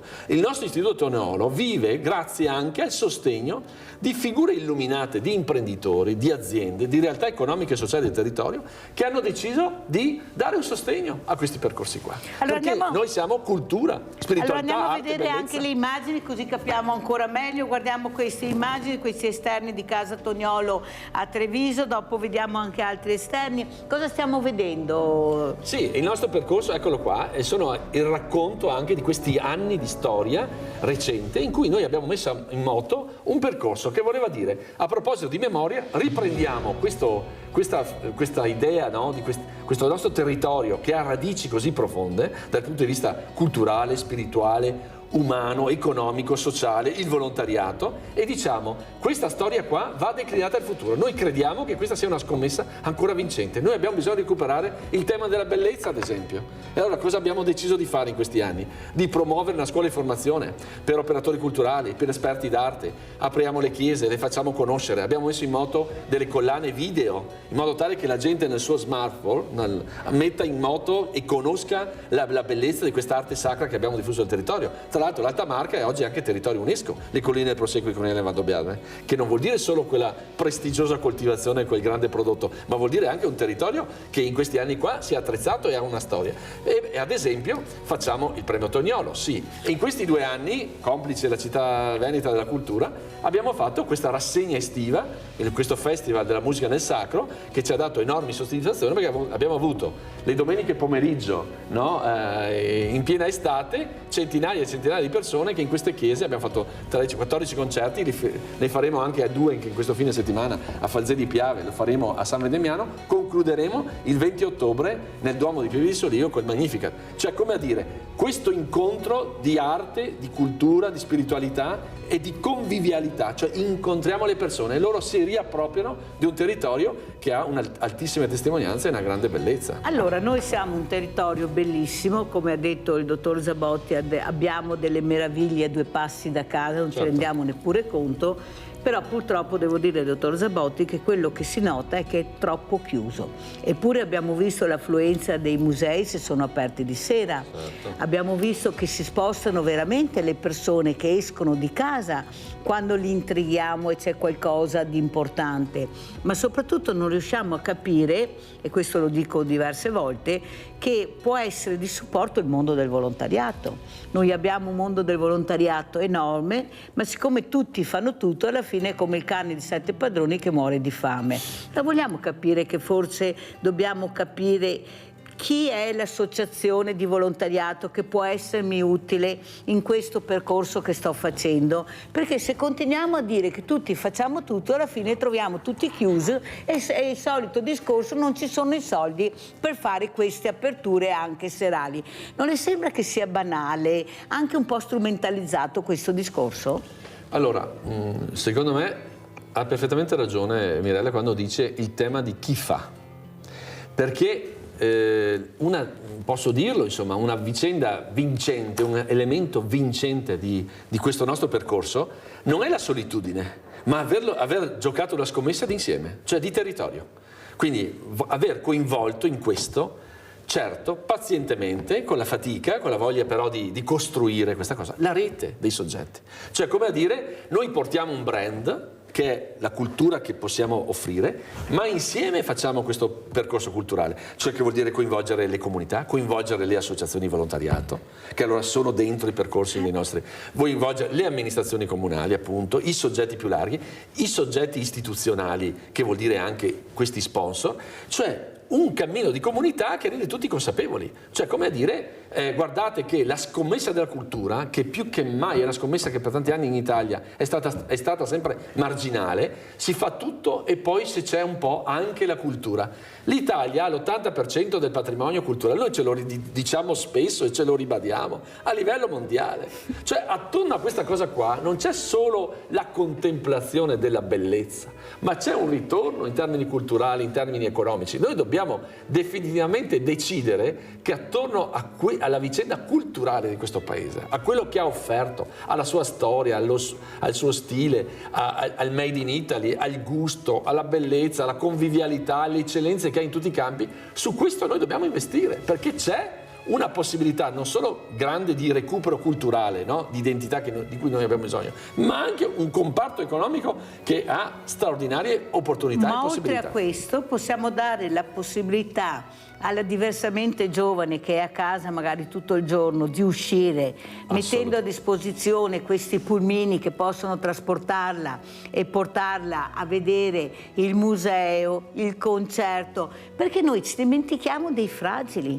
Noi facciamo tutto per le persone che hanno la capacità di fare quello che vogliono fare, senza dimenticarci che c'è un mondo di solitudine fatto di diversamente giovani, di bambini che potrebbero essere coinvolti in percorsi culturali molto importanti, perché molte persone anche culturalmente sono preparate per vedere anche queste cose, ma da sole non vanno da nessuna parte. Non le sembra che forse siamo lontani proprio dai bisogni di queste persone? Tutto per quello che possono, quasi niente per quelli che non possono permettere solo di scendere di casa magari, perché non hanno l'ascensore, perché hanno bisogno di essere supportate. Ma allora cosa facciamo noi di questo mondo del volontariato, che ogni sindaco, ogni amministratore regionale, nazionale, locale si mette il fiore all'occhiello? Noi abbiamo, sì, abbiamo cosa? Prego Zabotti. Sì, allora, piccolo esempio, la vicenda dei concerti di quest'estate ha voluto dire chiamare le persone, guarda caso di domenica d'estate, non era questa estate caldissima che abbiamo avuto, che cosa abbiamo scoperto ancora una volta quest'anno? Che ci sono persone che hanno accolto straordinariamente e molto volentieri questo invito perché non andavano in vacanza. Erano le persone della comunità, dei nostri territori, delle nostre famiglie, che hanno accolto questo volentieri questa cosa perché hanno capito che c'era, come dire, un'offerta culturale di un certo profilo e insieme, perché noi lo stile nostro non è il concerto elitario, ma è il concerto in cui le persone poi alla fine hanno anche il rinfresco offerto, perché è bello conoscere gli artisti, chiamarsi, avere questo momento anche ulteriore di umanità, di socializzazione, questo darci appuntamento agli eventi successivi, queste questa nostra presenza, ad esempio, nelle comunità, quando ci sono le feste patronali, quando ci sono gli eventi civili, allora vuol dire che noi ci siamo. Allora chiedono ai nostri esperti d'arte: venite qua, recuperiamo una storia, recuperiamo la tradizione, recuperiamo la verità. Sì, ma lei può fare quello che fa assieme a questa squadra, ma bisogna avere anche altre squadre che sopportano quello che sta facendo Zabotti, che è il mondo del volontariato che non c'è, non viene coinvolto Zabotti, inutile che ce la giriamo, perché non deve essere la persona che abita vicino a questo paese, che ha la fortuna di avere e di scendere, oppure che non ha i soldi per andare in vacanza. Noi dobbiamo coinvolgere il territorio della solitudine, questo è quello che io voglio cercare di far capire e di fare. Allora, non facciamo, l'ho detto subito, una premessa nostra: nessun uomo in isola, nessuno si salva da solo, punto. Questa è la premessa. Allora noi, ad esempio, parlo di un territorio in cui questo volontariato è straordinariamente presente, straordinariamente come dire, fecondo, no? Penso alle Proloco, noi le abbiamo a fianco. Noi interagiamo con loro perché attorno alle costruzioni delle vicende, delle feste patronali, dei momenti di comunità, ecco, noi siamo partner. Questo è il segreto un po' anche del nostro agire, che viene apprezzato. Non facciamo le cose per conto nostro e diciamo venite, ma facciamo le cose assieme agli altri, perché i bisogni di comunità noi li registriamo assieme e siamo sensibili a questo, e vogliamo che più soggetti con più radicamento, con più attenzione, con più considerazione siano all'altezza di queste situazioni. Quindi... Allora andiamo a sentire cosa ha detto anche Laido domenica, che era all'ippodromo di Sant'Artemio, per far capire l'importanza di unire le forze. Ecco, questa associazione che veramente, anche questa, se non ci fosse dovremmo inventarla, per quello che riesce a fare la comunità, anche con un volontariato molto importante. Andiamo a sentire Aido Senza Barriere. Siamo con un'altra associazione importantissima, non solo a livello locale ma a livello nazionale, molto molto importante, ed è l'Aido. Oggi abbiamo il vicepresidente che si presenta, prego. Buongiorno a tutti, sono Stefano Collavo, vicepresidente vicario della sezione provinciale di Treviso. Oggi è una giornata molto importante per queste associazioni, perché sono qui a diffondere la cultura dell'inclusione attraverso le attività sportive, tutte le attività sportive, perché non esiste un atleta di Serie A e un atleta di Serie B. Siamo qui tutti per far vedere quali sono le nostre attività, e l'Aido provinciale in questo momento qui è impegnata molto a diffondere la cultura della donazione, e abbiamo qui con noi il presidente comunale della sezione Aido di Treviso, che volevo presentarvi, che è Giorgio Donaggio. Che noi conosciamo bene, perché qui specialmente a Treviso questi nomi importanti di queste associazioni che fanno solo del bene, fortunatamente li conosciamo. Grazie veramente, grazie. Allora Giorgio, passiamo davanti alla consorte, a Franca, che poi presenteremo, però Giorgio è il boss, non posso saltare Giorgio. No, Giorgio è il numero 1 a Treviso. Prego, presentati Giorgio. Allora, io mi chiamo Giorgio Donaggio, sono presidente del gruppo Aido di Treviso Città. L'Aido a Treviso ha quasi 3.000 iscritti. Noi facciamo tantissime attività. Oggi ringrazio anche tutti gli organizzatori che ci danno l'opportunità di contattare tantissime persone. Pensate che l'anno scorso, per dire, siamo stati 29 volte su un anno sulle piazze, cioè con i banchetti come vedete adesso, e i risultati in comune, con la scelta in comune, col dire sì alla donazione, i risultati ci vengono riconosciuti, e quindi grazie anche a voi di questa opportunità che ci date. E non poteva mancare di sicuro una donna. Abbiamo chi? Franca, presentati. Sì, buongiorno a tutti, io sono Franca Gasparini, ho l'onore e l'onere di essere la segretaria di Aido regionale Veneto. Che dire, io sono molto emozionata, sono molto contenta di essere qui in questo posto meraviglioso, dove vedo che l'inclusione dello sport è una cosa proprio sentita. Noi come Aido abbiamo diversi testimonial di persone che hanno subito il trapianto e che dopo il trapianto hanno potuto condurre una vita normale come tutti, e oltretutto hanno anche avuto degli ottimi risultati a livello sportivo. Io chiedo solo una cosa: dite sì, perché il sì è un sì alla vita. Grazie. Grazie tantissimo, veramente grazie, buon lavoro, grazie. Siamo col presidente Ippodromi Nord-Est, il dottor Stefano Bovio. Allora, giornata importante, presidente, tantissima gente, tante associazioni, sport, divertimento. Cosa vuole dire? Beh, che sono contento perché il messaggio è passato, vedo tanta partecipazione, mi sembra, vedo tanti giovani, bambini, è bello vedere l'ippodromo così, persone nuove, ecco, al di là degli abituali frequentatori, quindi una giornata molto positiva per me. Quanto importante è capire l'importanza che l'ippodromo non è solo ippica, ma anche inclusione, fragilità, squadra, prego.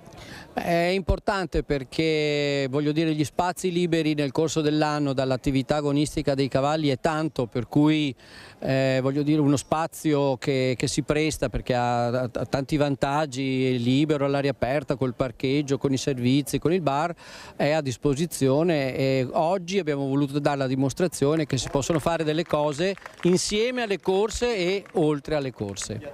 Grazie Presidente, buon lavoro e continuiamo con la quarta edizione il prossimo anno di Sport Senza Barriere. Senz'altro ci sarà, grazie. Grazie a lei. Allora, e che c'è vicino al dottor Zabotti questa mattina, visto che parliamo di bellezza, parliamo di socializzare, parliamo anche di conoscere il territorio con le bellezze che abbiamo Stefania Cosma, che voi avete già visto, è già venuta un'altra volta, ma che avevo voglia, anche piacere di incontrare, perché lei rappresenta anche Elena Santagà, che doveva venire ma è indisposta, per la bellezza che cerca anche Elena con questa meraviglia di villa che adesso presenteremo, ma che è una cosa bellissima, ma il dottor Zabotti magari non la conosce, siamo a 2 passi da casa. Ecco, vediamo anche le immagini, vediamo cosa mette la regia.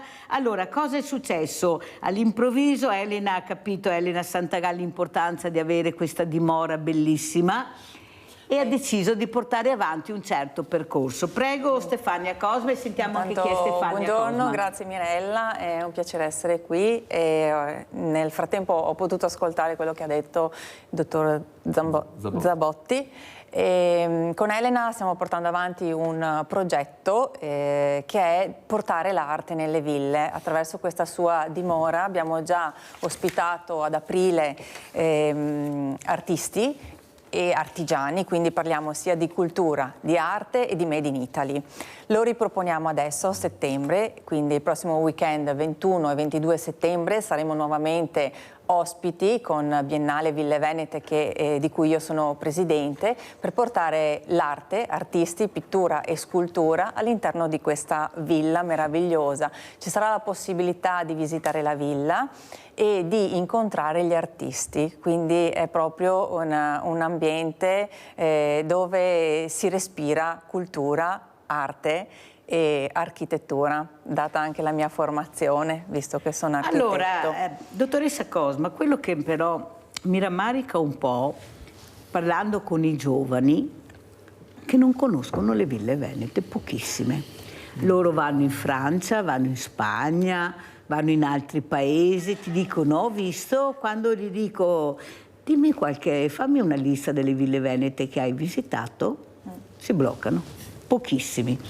Non è forse il caso, e qua lo dico anche a Zabotti, di investire in percorsi culturali, perché qui si respira su queste ville arte, cultura, armonia.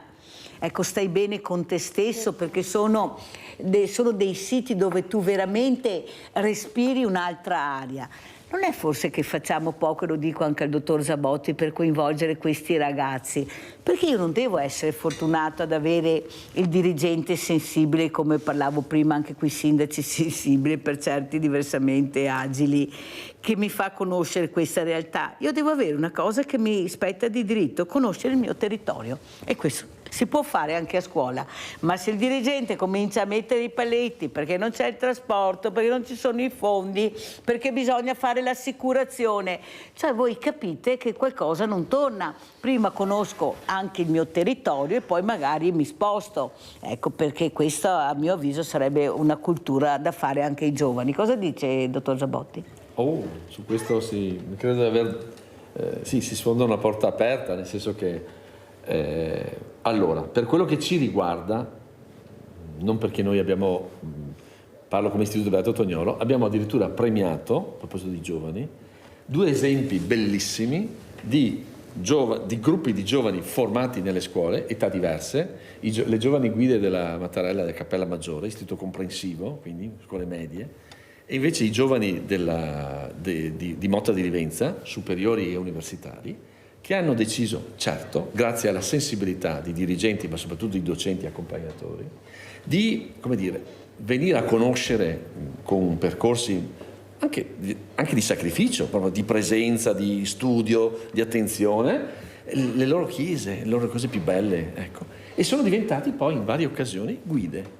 Bellissime le guide, perché i giovani, le guide della Mattarella, una delle chiese più belle, quella più antica, ultima cena della Marca Trevigiana, Cappella Maggiore, dove è stato fatto quel concerto domenica scorsa.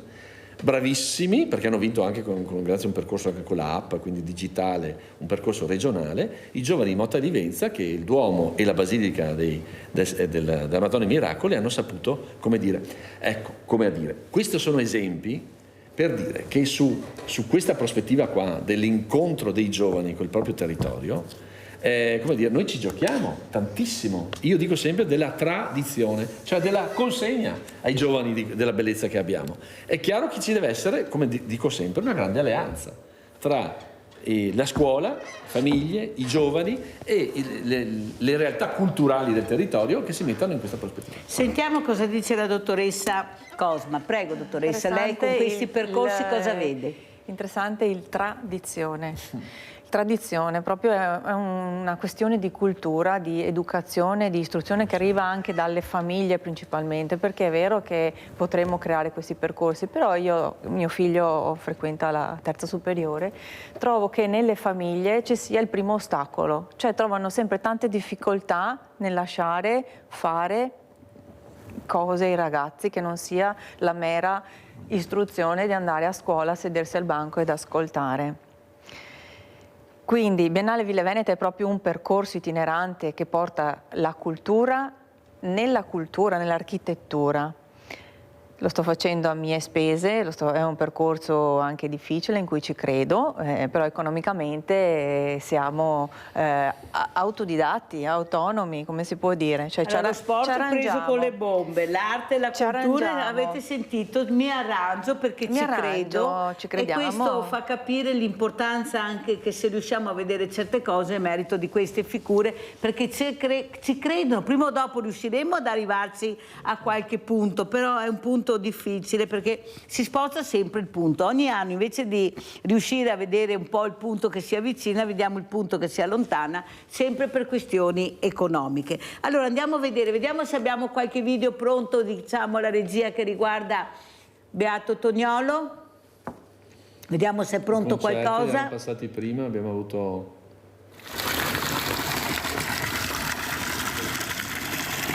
Qui invece cosa stiamo vedendo? Abbiamo la villa, eccola qua. Allora intanto vediamo questa villa, prego Cosma. Villa Navagere Ritz, appunto, che ad aprile abbiamo aperto per la prima volta perché è una villa privata, stiamo cercando di rilanciare e di far conoscere. Ha avuto un grandissimo riscontro, successo, sia per i cittadini che abitano proprio nelle vicinanze, ma anche per chi è arrivato da fuori, perché nel giro delle 2 giornate abbiamo avuto circa 2000 persone che sono arrivate. Noi, per essere una piccola realtà, è stato un grande successo. È stato un successo sia perché abbiamo unito l'arte al Made in Italy, quindi 2 proprio maestranze importanti e che hanno dato successo. Infatti qui vedete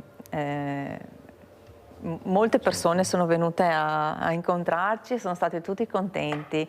La condivisione, il bello di stare assieme, di condividere, sì, mi emoziona questa cosa perché si respirava proprio questa condivisione, questa bellezza di stare assieme. Allora, se tu mi offri qualcosa che mi intriga, io arrivo. Il problema è che dobbiamo far arrivare queste informazioni e non è sempre semplice perché bisogna anche investire, però bisogna capire che investendo tu dai la possibilità di comunicare. Quanto importante è la comunicazione, dottor Zabotti? Fondamentalissima. Posso dire, è una comunicazione che oggi deve decidere finalmente di uscire come dire, dal comparto quasi dell'informazione culturale specializzata, e oggi dobbiamo fare la fatica, ma vorrei essere, come dire, entusiasmante fatica, di far passare questa cosa come le buone notizie di cui ha bisogno la comunità. Punto. Questo è il tema di fondo. Cioè è una visione nuova. Quello che faceva Toniolo? Sì, ma quello noi, faceva. dal punto di vista che abbiamo accolto la scommessa con molta umiltà, ma altrettanta determinazione, abbiamo deciso che ne vale assolutamente la pena.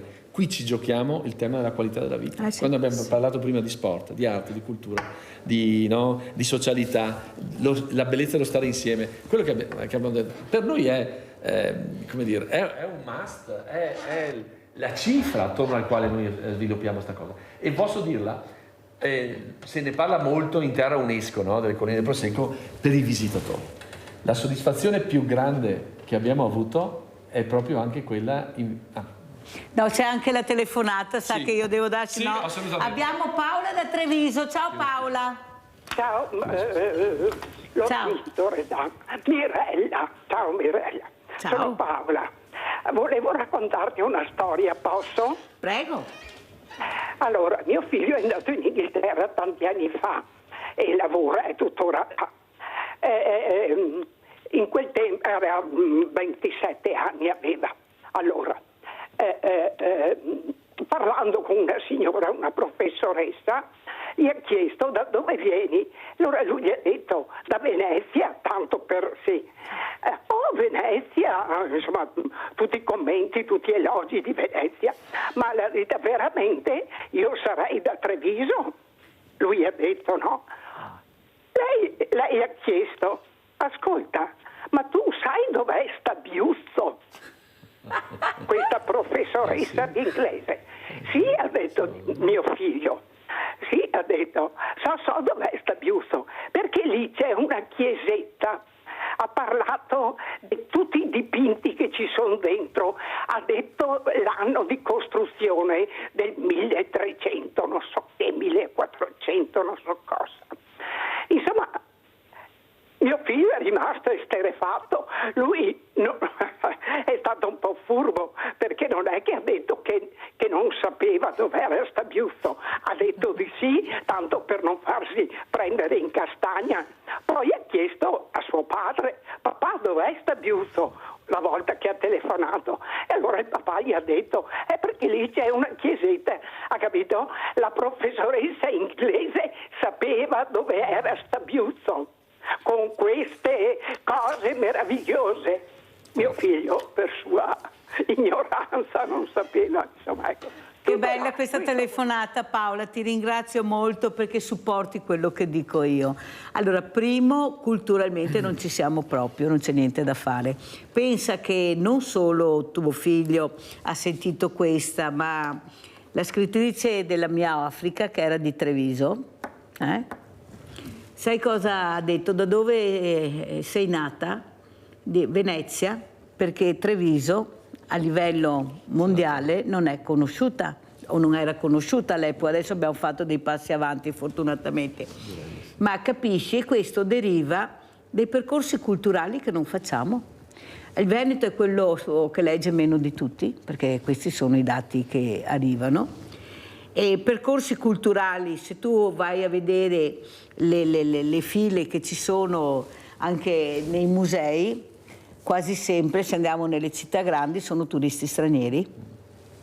Perché? Ma non perché siamo noi così, perché non ci hanno abituato, non c'è niente da fare. Stiamo ancora parlando di tutto chiuso. Allora tu capisci che se è tutto chiuso io non imparerò mai, anche se ho voglia di vedere, ma trovo la porta chiusa. Io quante volte vi ricordo quando facevo questi giri, che vi portavo in giro per le colline di qua e di là, che vi facevo vedere i portoni chiusi. Ecco, io vorrei entrare e dicevo, ma qua è tutto chiuso. Dove vai? Non sei neanche, non c'è anima viva in giro, perché non c'è anima viva in giro. Allora capite che invece questa professoressa inglese l'arte, la cultura, la storia di percorsi li conoscono bene. Loro quando arrivano sanno già dove andare a visitare, cosa andare a vedere. Noi andiamo tutto a caso. vediamo gente in fila, magari ci avviciniamo per vedere come mai. Cioè anche noi culturalmente dobbiamo crescere, e questo dobbiamo crescere è un percorso che sta facendo anche la nostra Stefania Cosma, perché ci crede, perché là la gente deve arrivare, deve vedere, magari per caso portata dall'amico, ma intanto inizia a vedere e magari ritorna. Prego Stefania. Sì, due temi importanti, uno è la comunicazione, io ho un'agenzia di comunicazione quindi capisco bene la comunicazione che deve arrivare, secondo tema, ai giovani, cioè dobbiamo parlare la loro lingua, per riallacciarmi al discorso che faceva Mirella, dobbiamo arrivare a interessarli ed è molto difficile nel nostro tempo interessare i giovani perché hanno proprio un'altra maniera di porsi con la realtà. Dobbiamo noi come adulti, come più anziani, diciamo diversamente giovani come ha detto lei, trovare la giusta comunicazione, la giusta maniera di interessarli. E non sarà facile questa cosa. La seconda cosa è per fare arrivare l'arte, la bellezza e la cultura alle persone anche che non sono così avvezze, che non sono così interessate o che non sanno o sono timide perché non sanno e quindi non si avvicinano, nei nostri percorsi io inserisco un critico che ci fa il vernissage e ci spiega le opere. E quindi un po' alla volta, questo è un progetto che porto avanti dal 2019, è impegnativo, ma un po' alla volta ho educato e creato un mio pubblico che ci segue e che si sta arricchendo sempre di più, cioè spiegare l'arte.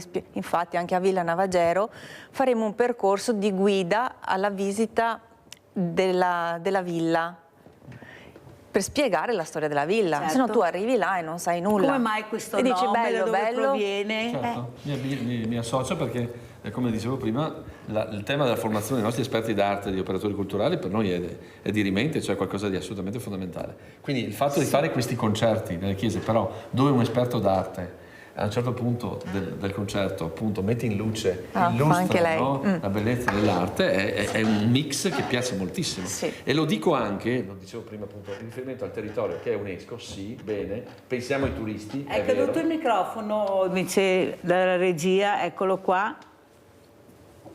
Adesso lo riprendiamo. Sì, è vero.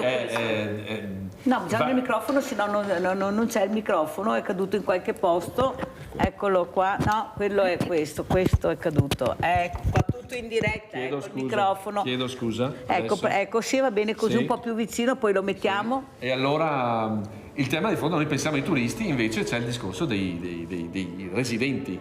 Cioè queste realtà, queste iniziative, queste manifestazioni, questi percorsi, compresi le collane dei video, no? A portata di cellulare, perché la gente poi entra e comincia a degustare finalmente anche questa bellezza, queste chiese, è a portata dei visitatori, come dei residenti che non conoscono, e questa è una cosa Però per non noi basta fondamentale. questo, Certo. perché ho avuto il Bughetto che sta facendo una mostra, fra poco inizierà questa mostra bellissima a San Nicolò, con la storia del passato della nostra città, di quelle che è stata anche Treviso. Una cosa che ha impressionato è quando ha detto: pensate che anche se è scritto io devo spiegare perché la gente non legge.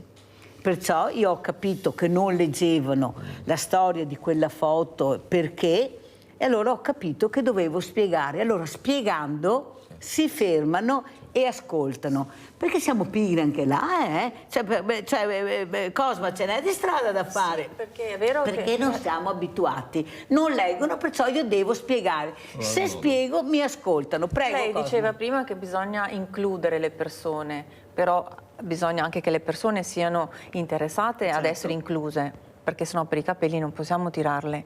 Quindi deve esserci il giusto mix. Mi ricordo quando ho fatto gli abiti del Settecento a Villa Margherita, la curiosità è stata quella che ha dato il là, perché è arrivata la ragazza, perché come erano vestite nel Settecento, bellissimo, anche se potete rifarla, fare una cosa incredibile, perché li ho intrigati. Cioè l'abito, la moda, come vestivano, che tessuti usavano, com'erano. A parte che erano tutte delle anoressiche, perché vestiti con così, cioè una roba incredibile. Però loro hanno portato il fidanzato è arrivata la mamma, il papà, il genitore accompagnati, perché la moda è una cosa che intriga un po' tutti, la curiosità. All'interno poi di una Villa Margherita, che è una delle più belle ville, anche se qualcuno se n'era dimenticato, è che da qui bisogna intrigarli.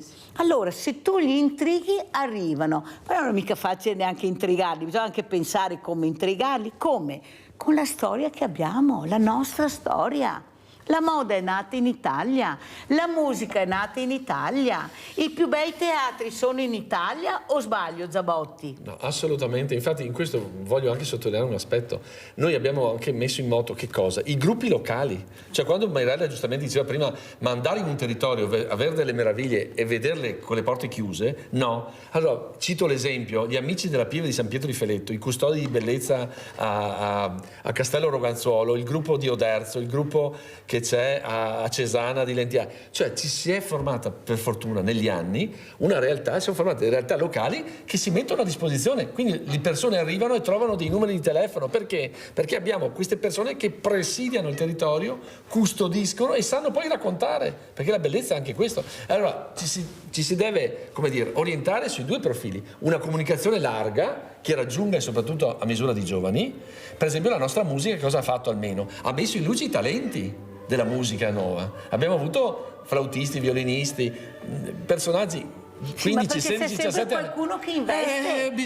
E su questo guarda, Chiara Ferrari che vedo adesso, una straordinaria soprano che qui è a Castello Roganzuolo sta segnando, ecco, l'inizio di una carriera formidabile, ma con lei ce ne sono tantissime. È una scommessa, certo, che abbiamo voluto nel nostro territorio, perché crediamo che ci sia un'altezza, una profondità e un livello di grandissimo. Guardate. Sì, ma qui siamo a Follina, erano 600 le persone, a un certo punto si sono trovate in chiostro a dover seguire il concerto, perché non c'era più posto nell'abbazia, 400 nel Duomo di Serravalle. Ma guardate che è sempre piena l'abbazia di Follina, proprio è una cosa che attira tutti. Certo. Poi vai fuori, c'è il vuoto, scusa Zabotti, ma c'è il vuoto assoluto che anche qua i sindaci, ecco, il sindaco dovrebbe fare qualcosa quando vivono in questi paesi meravigliosi che hanno la fortuna di avere questo ben di Dio della natura, dell'arte, di tutto e di più. Allora andiamo a vedere anche l'intervista di Maria Cristina Piovesana, Capitale e Lavoro, una grande imprenditrice, era il presidente anche degli industriali. Andiamo a sentire cosa dice Maria Cristina Piovesana. Vicepresidente della fondazione nuova. Noi abbiamo pensato, quando abbiamo riflettuto sulla nascita di questa fondazione, che il rapporto capitale-lavoro oggi vada interpretato in maniera diversa rispetto a quello che è stato fatto negli anni passati, e in particolare riconoscendo a quelle che noi chiamiamo risorse umane, i collaboratori, un ruolo fondamentale. Pensiamo che la loro partecipazione sia importante proprio per il continuare ad andare avanti e a progredire nelle nostre imprese, per cui si tratta di sentirci tutti partecipi a quello che è un progetto che deve avere chiaramente fini economici, ma che di fatto rappresenta poi anche una ricaduta estremamente positiva per le famiglie, per il territorio dove operiamo. E noi pensiamo che sia fondamentale che le aziende che oggi noi abbiamo, che sono l'ossatura importantissima della nostra economia, della nostra società, siano un bene che deve essere preservato e deve essere curato non solo dall'imprenditore, non solo dalla sua famiglia, ma anche dai collaboratori che stanno all'interno e che hanno, come ripeto, un ruolo fondamentale. Oggi quando noi parliamo di conto economico, risorse umane sono una voce di costo. Nella realtà sono il vero patrimonio di un'impresa e non può essere che il patrimonio di un'impresa non sia direttamente coinvolto in quella che è la vita dell'impresa e soprattutto il futuro dell'impresa. Abbiamo Nadia da Treviso, poi commentiamo le parole di Maria Cristina Piovesana. Vai Nadia. Ciao Mirella, Ciao. Buongiorno ai tuoi ospiti. Io ho detto ancora, abito nell'isola di Silea, che è stata fatta quando hanno costruito il ramo del Sile, praticamente all'altezza del ponte della tangenziale, hanno costruito la centrale di idroelettrica di Silea e là è stato tolto il percorso del Sile perché faceva una certa via aveva, e penso da Casier arrivare magari anche da Porte Grandi col barcone, arrivare dove ci sono i Burci, dopo c'è il percorso o in bicicletta, e questa mia via dove abito si comunicava con Villa Pazzi. Praticamente una volta arrivavano con le carrozze, con la barca, scendevano, ma salivano sulle carrozze e veniva portate, perché a Lanzago, dove c'è il bivio, c'è proprio il percorso, la strada che arrivava a Villa Passi, dritto. Difatti c'è ancora, che sarebbe bello da vedere. Poi abbiamo la villa del Conte Bianchini, abbiamo la villa del Conte, come si chiama, Avogadro. Ce ne sono diverse ville da percorrere. Se ci fosse un percorso da fare, forse avremo più turisti e organizzato bene. Grazie, arrivederci e buona giornata. Brava Nadia, vedete che intrighiamo anche le persone a casa, che danno anche delle idee che sono sempre costruttive, perché delle volte anche parlare, ecco, di cose anche importanti come sono le bellezze del territorio, ecco, scordiamo che a casa invece ascoltano, sentono e dicono: ma perché non facciamo dei percorsi? Di ville ne abbiamo, ma quante ville abbiamo? Specialmente qua nel nostro territorio e non solo. Perché noi poi Rete Veritas spaziamo, perché andiamo a Bassano, andiamo a Padova, andiamo a Vicenza, andiamo dappertutto. Trieste, Udine, ci muoviamo dappertutto, Venezia, e poi ci ritroviamo che Nadia dice: scusa, ma è così difficile fare un percorso, riprendere gli itinerari che c'erano una volta. Sentiamo Cosma. Sì. Sono molto contenta che i nostri ascoltatori siano così attenti e che diano questi suggerimenti interessanti. Credo che creare un percorso è impegnativo, perché per ogni villa bisogna dedicare il giusto tempo, quindi collegare tutte queste ville richiede uno sforzo importante. Deve esserci chi ci stimola, chi ci fa la visita alla guida, quindi è tutto un sistema da mettere in piedi che non è impossibile, si può fare.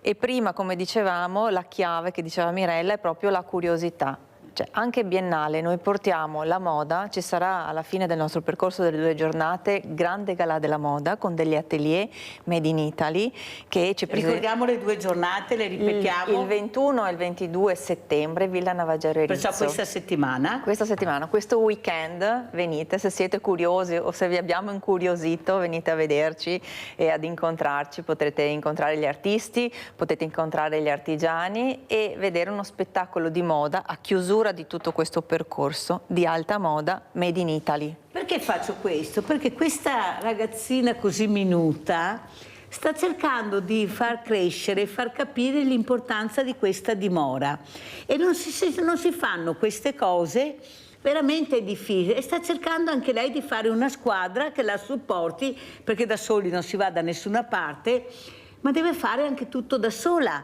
deve essere supportata, perché sono delle iniziative che servono alla comunità, sono le bellezze del nostro territorio. Mandiamo anche le immagini di questa villa, perché sono veramente delle immagini bellissime. Queste ville hanno dei parchi poi meravigliosi, proprio sono strutturate. Ecco, una volta c'era l'armonia.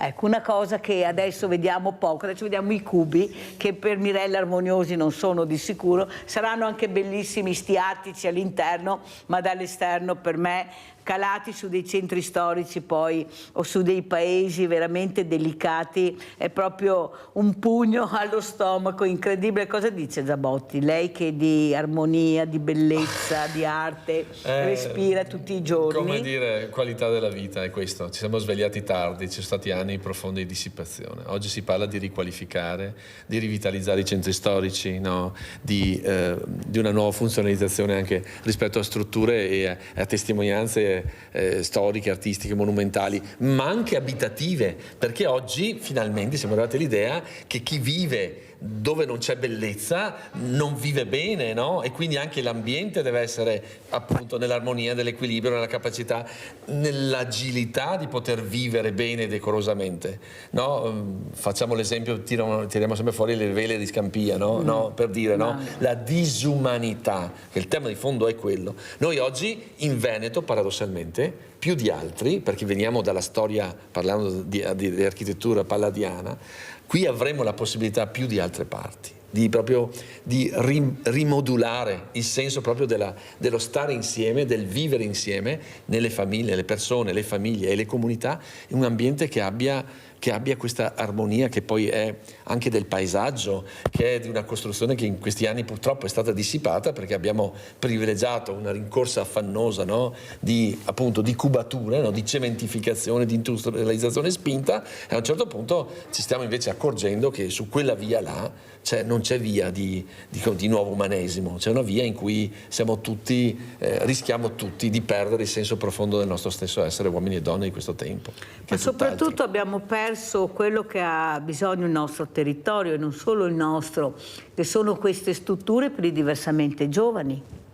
Ecco, noi abbiamo queste ville venete che potevano essere da anni dei coausi molto importanti, e invece cosa vediamo? Vediamo solo ristoranti a 5 stelle o alberghi a 5 stelle, perché non si è mai pensato al dopo di noi che arriverà per tutti. Abbiamo una denatalità che fa impressione e abbiamo i diversamente giovani che sono in attesa di entrare in qualche struttura perché non ce l'abbiamo.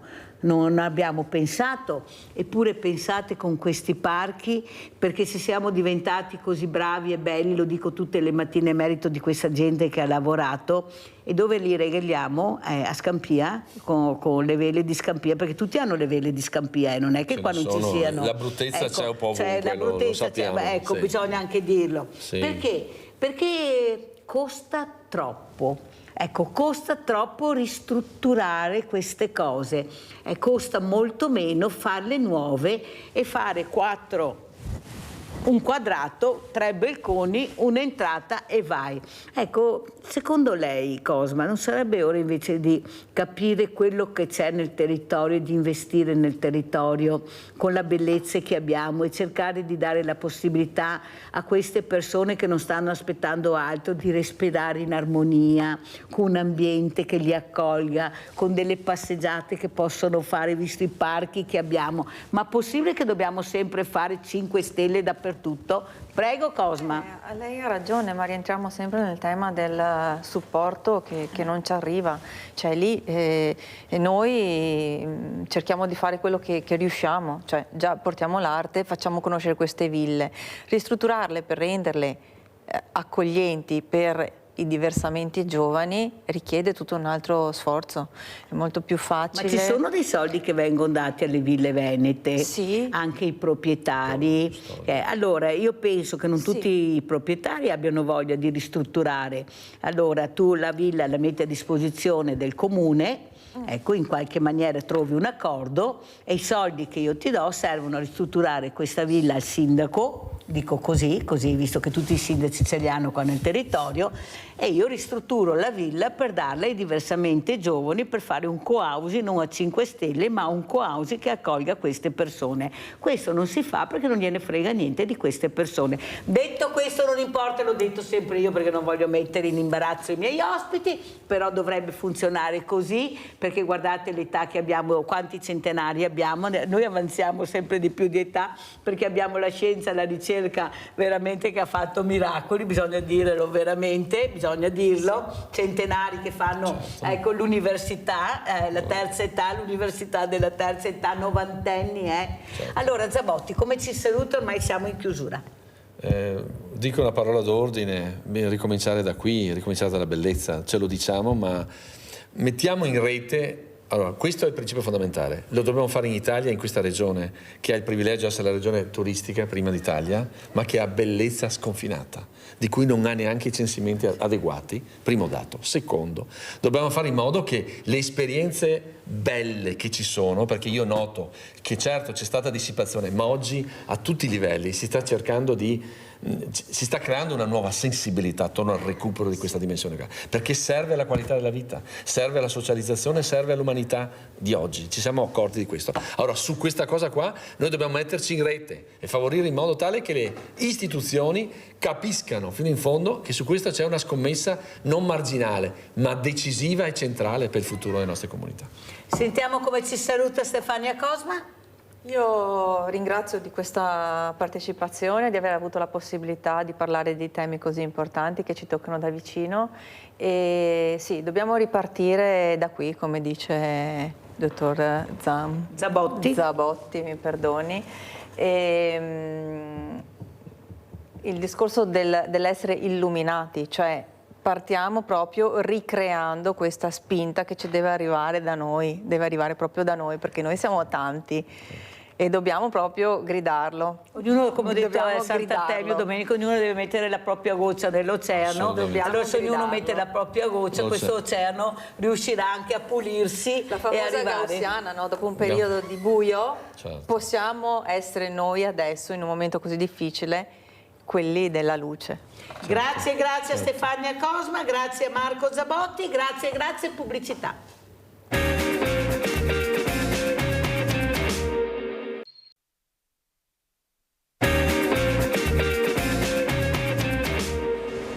E siamo con Barbon Mirella, un'altra associazione. Prego, cosa rappresentiamo oggi con questi bellissimi pannelli che avete portato?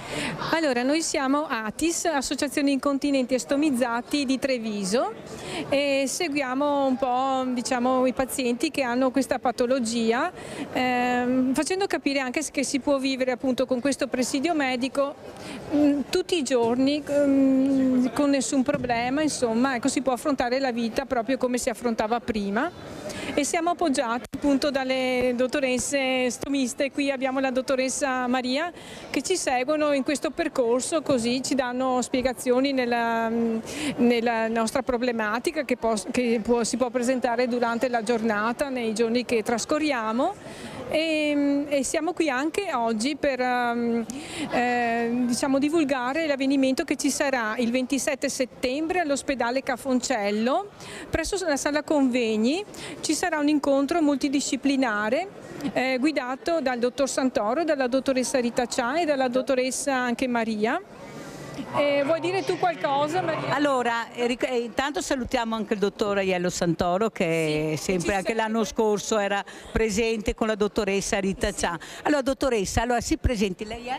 Io sono Maria Danci e seguo il distretto di Asolo, che comprende l'ospedale di Castelfranco, ospedale di Montebelluna, e soprattutto mercoledì lavoravo quasi sempre a Cafoncello. Adesso che il nostro team con il rientro della collega praticamente della maternità, insomma siamo un po' più, non siamo più sotto organico, dunque abbiamo anche il tempo migliore per seguire e per dare attenzione al paziente bisognoso. E certamente cerchiamo di fare un approccio multidisciplinare e divulgare proprio queste patologie che sono importantissime e difficili oggi come oggi ancora da accettare e da vivere. Allora, il mio motto, dottoressa, è più prevenzione, meno pannolone, perché questo pannolone che forse la donna da quando nasce lo porta fino alla fine, mentre l'uomo, molti uomini fanno fatica ad accettare. È ancora così o qualche passo in avanti si è fatto grazie anche alla prevenzione e l'informazione? Abbiamo fatto un passo gigantesco in avanti, in quanto si riesce a prevenire con la divulgazione e soprattutto non è più un tabù come prima. Allora noi facciamo anche riabilitazione del pavimento pelvico, non solo al paziente stomizzato, anche a prostatectomie radicali, altri tipi di patologie dove i pazienti hanno veramente bisogno del nostro aiuto e del nostro sostegno. Per un percorso anche difficile. Un percorso riabilitativo molto difficile. Grazie a voi. Ecco, guardate le immagini, siamo un'opera d'arte, perché è proprio vero, siamo un'opera d'arte. Ed è proprio vero, è un'opera d'arte anche qui questa mattina, è la dottoressa Rita Chang, che proprio si occupa di stomie e incontinenti dell'ULS2 Marca Trevigiana, ma soprattutto avete capito l'importanza che abbiamo fatto in questo sport senza barriere, che include un po' tutto. Ecco, perché tutti hanno delle barriere, purtroppo l'importanza è fare squadra e saperle superare. E grazie anche a questi avvenimenti inclusivi si conoscono delle realtà che magari nessuno conosce o non si sa, si possono scambiarsi anche delle informazioni, perciò pensate l'utilità di questo evento Sport Senza Barriere. Allora, grazie alla dottoressa Chang, saluto anche il dottore Franco Dalla Rosa, sindaco di Asolo. Eccolo, buongiorno. Che abbiamo parlato del distretto di Asolo, sindaco, vede che cade a pennello questa mattina, la ringrazio di aver accettato l'invito. Allora io partirei proprio da lei, sindaco, quando ha visto queste cose, ha sentito queste dottoresse parlare, cercare di informare, è importantissimo, anche su temi magari anche delicati, specialmente anche molti uomini che fanno fatica, poi sentiremo la dottoressa Chang, ad accettare queste situazioni che li mettono in imbarazzo e portano avanti, e fa male. Noi facciamo anche prevenzione con questa trasmissione. Prego, sindaco. Sì, la trasmissione è importantissima per una serie di motivi. Primo, perché si porta a conoscenza di alcuni problemi che spesso e volentieri si tengono nascosti, e secondo, per... Non c'è l'audio?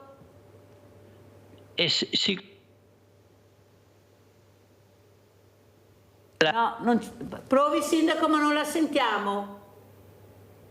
Allora mettiamo a posto, intanto andiamo dalla dottoressa Chang. Allora, dottoressa Chang, abbiamo sentito, e grazie per aver mandato questa associazione proprio per far capire l'importanza di esserci, di informare, perché dove c'è tanta gente vuol dire che tu puoi dare tanta informazione. Prego. Sì, buongiorno a tutti e buongiorno ai telespettatori, è un piacere essere qui oggi. Come sempre accettiamo l'invito di Mirella, perché per noi è importante dare questo tipo di informazioni soprattutto all'utenza, alla cittadinanza. Informazioni importantissime per quanto riguarda la problematica dell'incontinenza e soprattutto anche per i pazienti portatori di stomia. È una patologia purtroppo invalidante, sono patologie che costringono i pazienti a una vita all'interno della propria realtà quotidiana, e questo non va bene. Non va bene perché grazie anche a quello che è stato creato dall'ULS2 Marca Trevigiana, quindi nello specifico dall'ospedale di Treviso, dove c'è un centro completamente dedicato alla diagnosi e alla cura di queste patologie. Allora vediamo se abbiamo il collegamento, ancora no, col sindaco. Allora, eccolo qua. Sindaco, mi sente? Io la sento benissimo. Ecco, perfetto. Allora riprendiamo da dove avevamo interrotto. Prego, sindaco. Sì. Lei mi sentirà bene, sindaco, ma io per niente questa mattina. Accidenti. Provi, sindaco.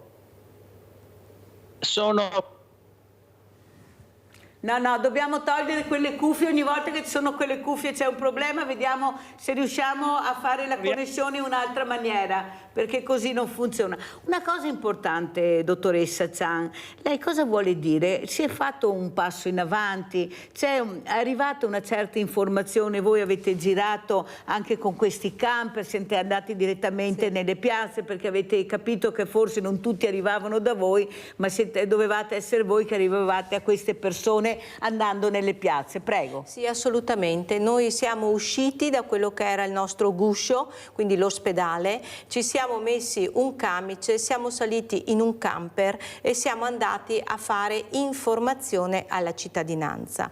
Abbiamo toccato diverse città come Treviso, Montebelluna, Castelfranco, Vittorio Veneto, siamo andati veramente in tante piazze. Abbiamo avuto tanta tanto sostegno da parte dei cittadini e anche dando tanta informazione abbiamo avuto un grande ritorno di queste persone che non sapevano in realtà dove andare o a chi rivolgersi, e poi in realtà presso il centro incontinenza hanno trovato una soluzione a quello che era la loro problematica. Ecco, noi non offriamo soluzioni che possono essere conclusive di un percorso anche importante di malattia, però molte volte quello che è importante è anche il grande sostegno che diamo a questi pazienti, sostegno che noi troviamo proprio anche attraverso le nostre associazioni.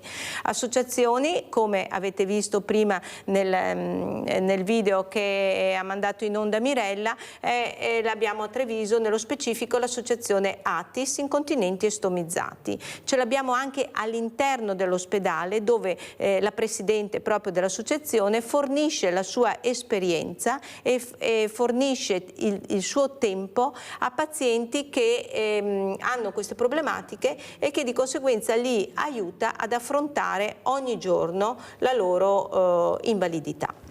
Un'altra cosa importante è che bisogna iniziare anche a parlare, a fare anche una cultura sanitaria. Siamo un'opera d'arte anche nel nostro corpo, conoscere il corpo, si dovrebbe iniziare da piccoli a capire l'importanza di conoscere il corpo. Come vede lei la situazione? Arrivano giovani anche da voi, perché lei, dottoressa Zami, ha detto non è che arrivino sempre persone di una certa età, purtroppo. Arrivano anche dei giovani molto imbarazzati e molto impreparati. Prego. Sì.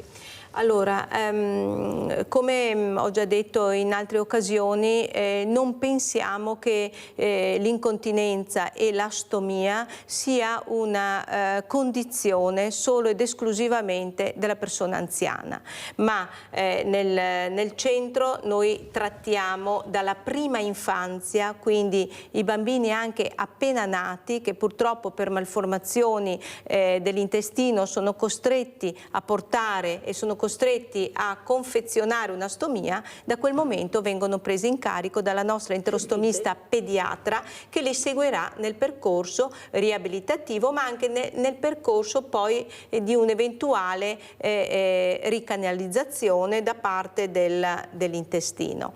Ecco, poi abbiamo pazienti in età adolescenziale, pazienti giovani dai 30 ai 40 ai 50 anni, agli 80 ai 90 anni, cioè noi copriamo la fascia totale di quella che è la vita della persona e quindi abbiamo strutturato proprio all'interno del centro un percorso che dia sostegno, assistenza, diagnosi e cura a tutte queste persone. Avete capito? Stomie e incontinenti non vuol dire solo diversamente giovani, ma vuol dire prendere fasce che vanno dal piccolo, dal bambino piccolissimo al novantenne.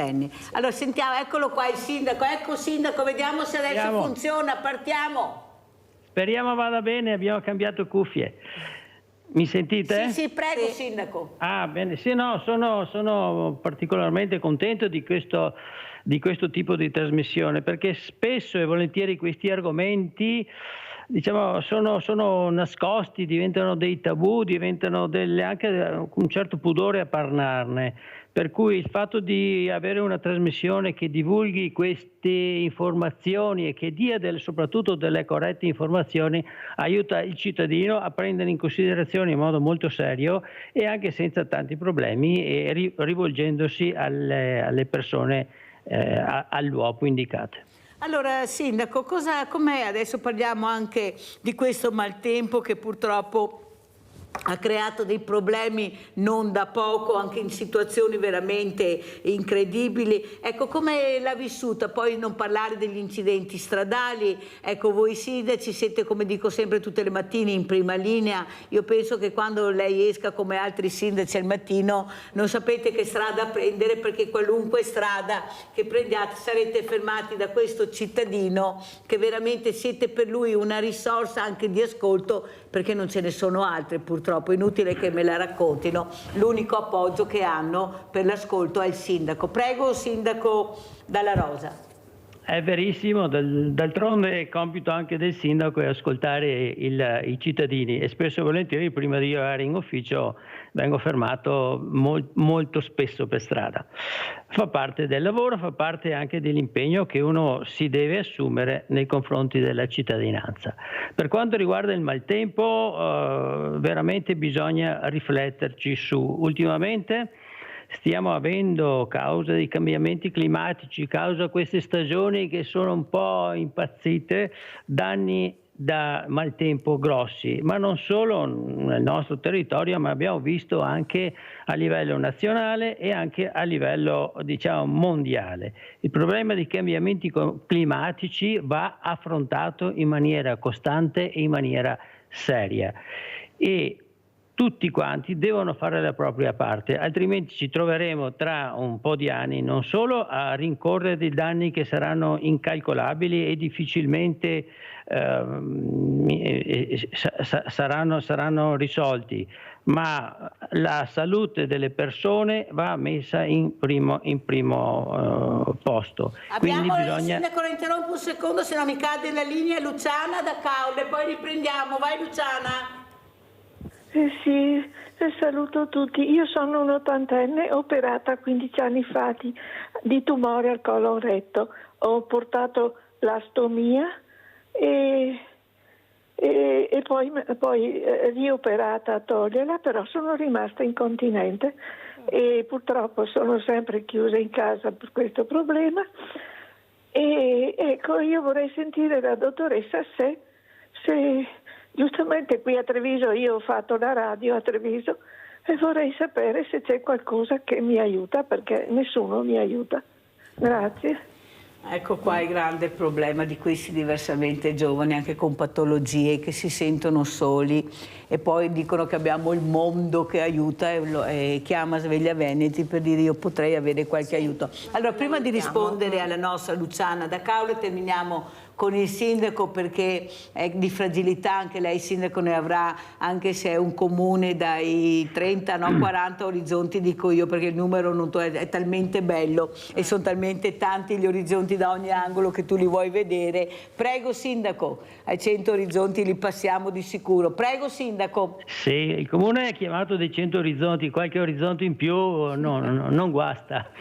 No, il discorso della prevenzione è una prevenzione che bisogna mettere come punto principale di tutti i comuni e della nazione e degli stati, perché la prevenzione costa indubbiamente sempre meno rispetto al ripagare i danni una volta che si sono realizzati. Quindi tutti quanti bisogna fare uno sforzo, anche se le energie che si devono mettere saranno tantissime, ma la prevenzione per limitare o risolvere questi problemi deve essere Allora sindaco, lo dico anche a lei, perché io 2 o 3 giorni fa, la scorsa settimana, ho avuto ospite il dottor Gorini, che è presidente dell'Ordine dei Medici di Famiglia, il quale assieme anche ho avuto poi anche il dottor Fagian, per far capire che i servizi sociali devono cambiare registro. Non può essere questo. Allora, non può essere che il medico di famiglia, e qui mi riallaccio anche alla telefonata di Luciana, non abbia ancora adesso l'elenco delle associazioni di volontariato che possono aiutare in caso di necessità il paziente da lui che arriva e che ha bisogno. Allora, se noi a questi medici di famiglia diamo la possibilità di avere un elenco delle associazioni che loro interessano, per poi dirottare questo paziente, che non chiami più purtroppo, anzi chiamate, mi fa piacere, ma poi io devo chiamare il sindaco perché lui è responsabile della salute dei cittadini, dire il caso e poi il sindaco si attiva. Allora, se noi non riusciamo a capire questo, prima mi diceva il presidente Cescon della Polisportiva che aveva chiesto il numero dei diversamente agili ai servizi sociali e questi non glieli hanno dati perché c'è la privacy. Ecco, lui voleva aiutare questi ragazzi, loro hanno detto c'è la privacy, se c'è la famiglia che lo richiede, ma noi non possiamo dare i numeri.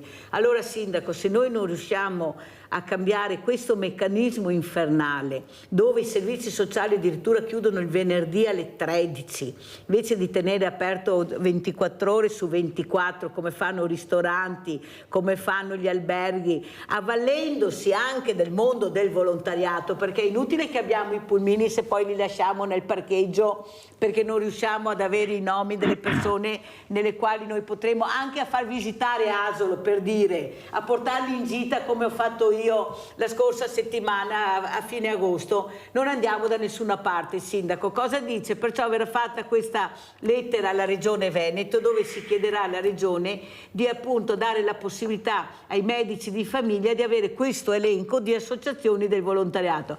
Ma devo essere io che ho questa idea, Sindaco, sposata dal Presidente dei medici di famiglia? Prego, Sindaco. Sono d'accordo su questo, l'aiuto è fondamentale, ma io insisto nel dire che bisogna investire molto di più a livello nazionale sulla sanità. Non possiamo avere o fare affidamento solo sulle associazioni di volontariato o sperare che risolvano il problema. Bisogna partire dall'investimento sulla sanità. Sì, ma in attesa che arrivi questo investimento, anche perché a livello regionale il prossimo anno andiamo a votare, perciò adesso sono tutti in campagna elettorale di investimenti, mi scusi se glielo dico ma non ne vedo, perciò in attesa che arrivi questo cerchiamo di sfruttare quel mondo del volontariato che c'è, perché basta alzare il telefono e arriva, in attesa che arrivi qualcos'altro. Allora, dottoressa Ciampi, in merito a Luciana cosa possiamo dire? Casomai se Luciana vuole posso dare anche il numero, assolutamente, così cerchiamo di aiutare Luciana. Volevo aggiungere una Prego. piccola cosa che ha detto il Sindaco, sono d'accordo con Mirella, è vero, bisogna aumentare a livello sanitario quelli che sono gli apporti e gli aiuti, però per esempio per quanto riguarda noi che siamo ospedale di Treviso, noi appunto abbiamo creato questa trade union con le associazioni proprio perché loro ci danno un importante aiuto e sono da tramite tra i pazienti e l'ospedale. Molte volte in pazienti come Luciana che non sanno cosa fare e dove andare, loro sono punto di riferimento e gli creano il contatto direttamente con noi, in maniera tale che questi pazienti non si trovano da soli e non sanno cosa fare o dove andare, perché molte volte è vero, neanche il medico di base sa dove mandarli.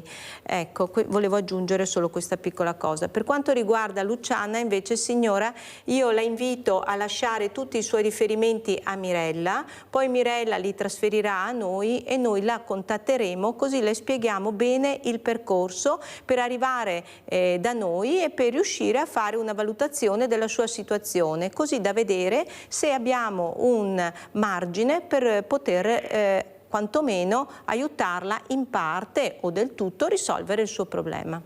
Grazie dottoressa Chan, ecco, hai sentito, fate bene a chiamare perché noi ci muoviamo in fretta per arrivare ad aiutare queste persone che hanno il diritto anche di avere quello che gli aspetta diritto, che è il supporto dopo una malattia, una patologia anche importante. Allora, Sindaco Dalla Rosa, cos'è che la preoccupa di più in questo momento? Si apre l'autunno, abbiamo tante famiglie in difficoltà, abbiamo anziani diversamente giovani, giovani con problematiche. Ecco, cos'è che la preoccupa di più? Ecco, vivendo anche tutto sommato in un'oasi felice, perché dobbiamo anche dirlo, tutto sommato siete riusciti anche a fare squadra tra i sindaci, è molto importante. Anche ieri ho avuto il sindaco di Jesolo con un rappresentante del Friuli Venezia Giulia di Lignano. Ecco, è bello conoscerci, fare delle battaglie assieme, che arriverà anche lei. Avevamo Andrea Dan Sicurezza Stradale che sta portando avanti assieme anche ai sindaci questa battaglia per arrivare a livello europeo dell'obbligatorietà dell'airbag nelle motociclette, perché sono dei numeri che impressionano. Perciò ha chiesto l'aiuto ai sindaci che io ospito e loro hanno aderito volentieri, perché è una cosa importante. Parliamo di sicurezza stradale, ma poi sicurezza della comunità. Prego, Sindaco. Sì, le cose che sinceramente noi viviamo fortunatamente in un'oasi abbastanza felice e anche bella. Le cose che preoccupano un po' di più sono l'invecchiamento della popolazione, che per il futuro creerà sicuramente qualche problema, e la povertà che sta aumentando. Sono questi due aspetti che sono un po' legati tra di loro, e sono questi che secondo me sono, assieme anche al fatto di questo tempo qua che è instabile, sono questi i problemi maggiori che avremo, a mio avviso, nel futuro. Sono problemi, però sono problemi giganti che non si risolvono dalla sera alla mattina. Io prima parlavo con due esperti di bellezza del territorio, delle ville venete, dove non si è pensato in tempi non sospetti, dove c'erano anche tanti soldi che si potevano investire, di creare anche dei coausi, non solo a 5 Stelle, ma creare dei supporti a queste strutture che hanno bisogno queste persone per farle vivere meglio. E io dico sempre, ecco, perché diventeremo tutti, ecco, diversamente giovani, e speriamo anche senza patologie, ma purtroppo ci saranno, e io dico sempre, come lo dicevo quando facevo parte dell'ADVAR, che non è l'ultima della classe nel supporto alle famiglie che stanno veramente cercando di respirare meglio, fateli atterrare con dignità. Ecco, fateli atterrare dolcemente queste persone. Invece non abbiamo pensato, non abbiamo strutture per i diversamente giovani, quelli che abbiamo sono stati tagliati i posti e non hanno la possibilità di dare risposte, manca personale dappertutto. Una volta eravamo in tanti e con poco si riusciva a far tutto. Adesso siamo in pochi, abbiamo tanto e abbiamo un pugno di mosche perché non riusciamo a dare risposte a quello che veramente serve nel territorio. Cosa dice il Sindaco? Sono completamente d'accordo. Ci siamo dimenticati di pensare all'edilizia popolare e bisognerà ripensare un modo nuovo di fare urbanistica, riconsiderando la fascia di popolazione più debole e quella più anziana. Quindi un nuovo modo anche di costruire, di creare degli alloggi più piccoli e per mettere in vicinanza, insomma, queste persone anziane, fare anche dei centri o delle sale di incontro e anche delle sale dove potrebbero mangiare assieme. Però bisogna ragionare e riposizionare questi concetti. Ma anche secondo me, Sindaco, le persone hanno bisogno che pur di sentir parlare di tavoli di concertazioni che non si capisce mai poi cosa producono, di agire, di agire. Cosa c'è nel mio territorio? Dove posso investire? I soldi del PNRR erano stati destinati al terzo settore.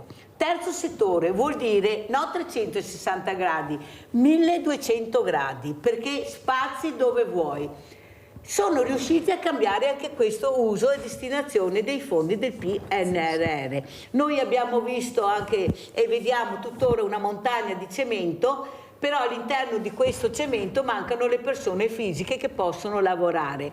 Allora forse non abbiamo fatto i conti giusti, oppure il cemento produce business, mentre se io investo nella persona il business me lo mangio. Sindaco, cosa dice?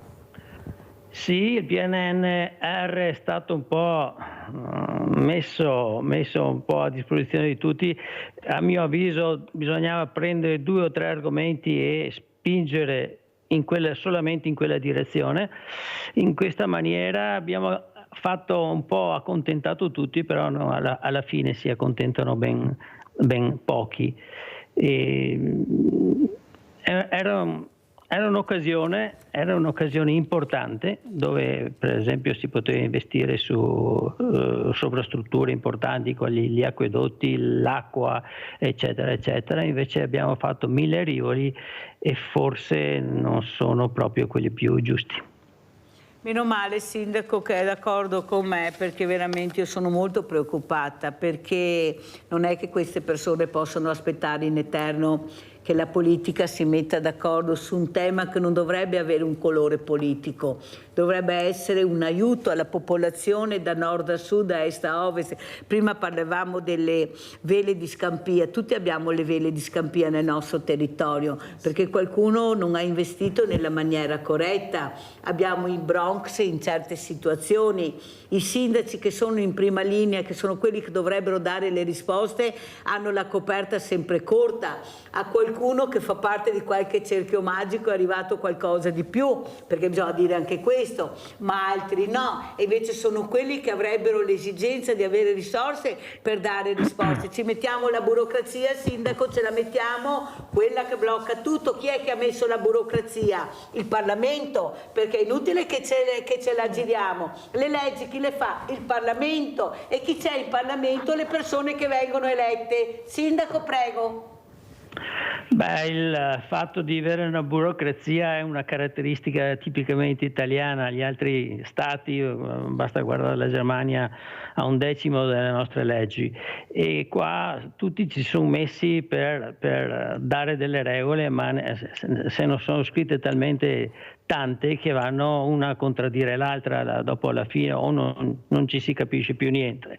È un lavoro immane quella di una rivisitazione di tutte queste norme, però bisognerà pure iniziare in qualche maniera.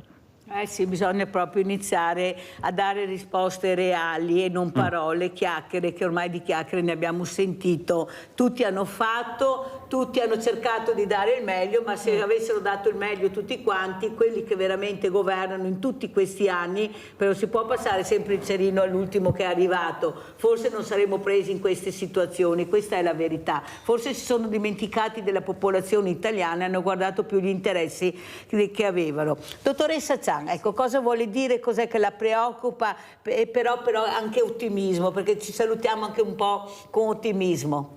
Sì, ecco, quello che ci tengo a dire è che io mi sono accorta nel mio lavoro che la differenza la fanno le persone, e quindi a noi delle volte siamo anche noi in difficoltà come tanti altri, però sia io che il mio responsabile veramente ci impegniamo tantissimo per trovare delle soluzioni che siano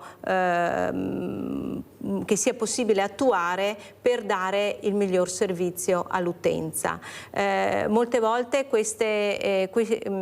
questi aiuti che noi creiamo, questi percorsi che noi creiamo vengono dalla nostra volontà personale, e quindi di questo siamo orgogliosi e siamo anche contenti della risposta che diamo al cittadino, dal quale abbiamo tantissima soddisfazione e tantissima riconoscenza. Ritornerete nelle piazze con i camper, dottoressa Zhang? Ritorneremo nelle piazze con i camper, ritorneremo a dare informazioni nei comuni, perché d'accordo con i sindaci che ci invitano, noi andiamo a dare informazione di quello che è il centro, di quello che è la patologia e di come si può affrontare un percorso di diagnosi e cura.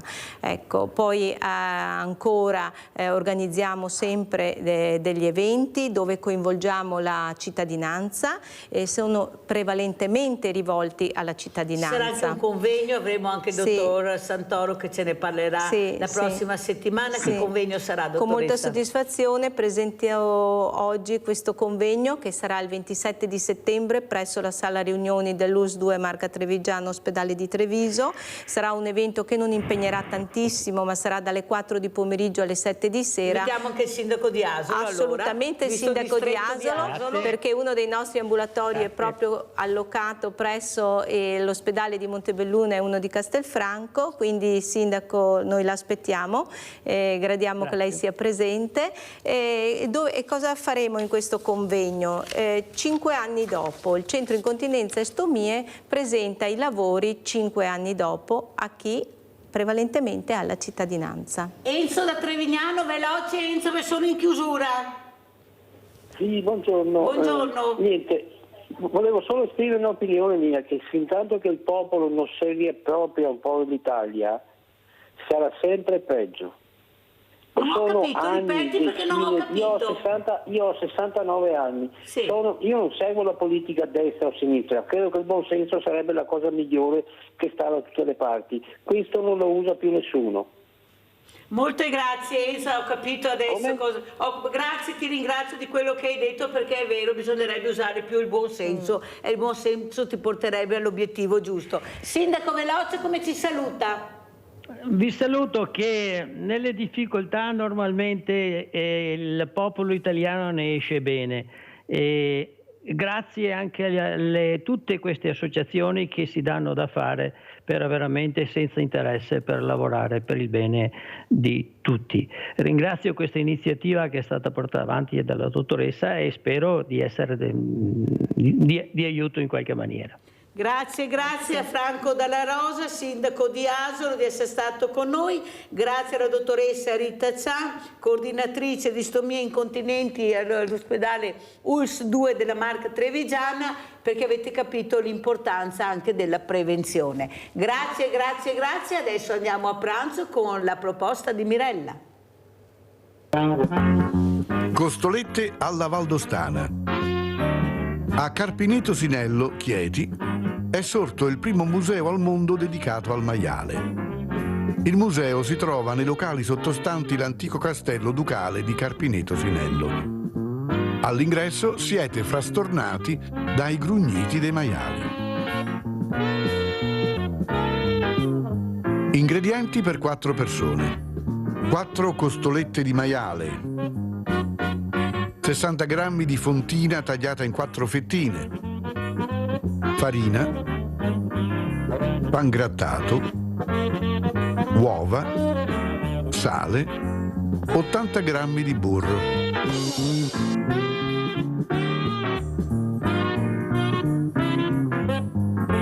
Sbattete un uovo.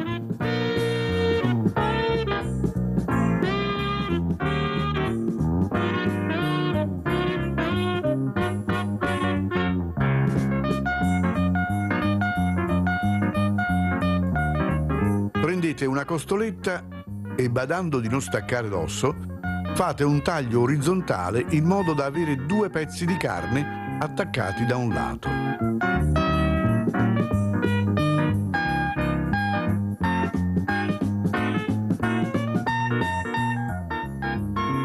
Tra questi 2 lembi di carne adagiate una fettina di fontina.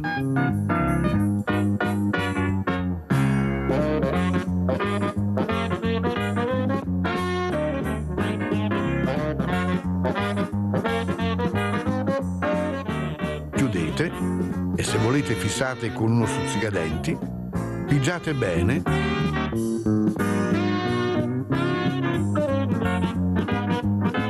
Passate la costoletta farcita nella farina.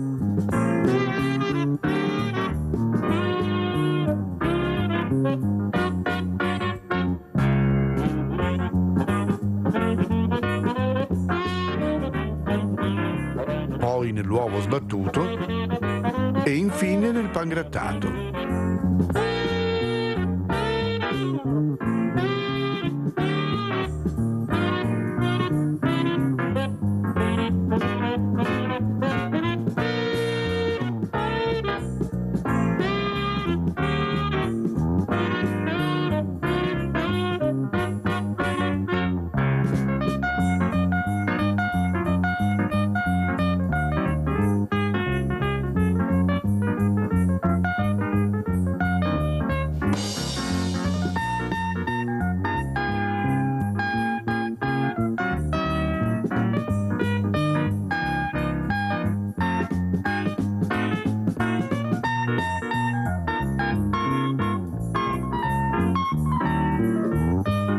Fate cuocere le costolette nel burro a fuoco moderato, fino a quando avranno preso un bel colore biondo, da una parte e dall'altra.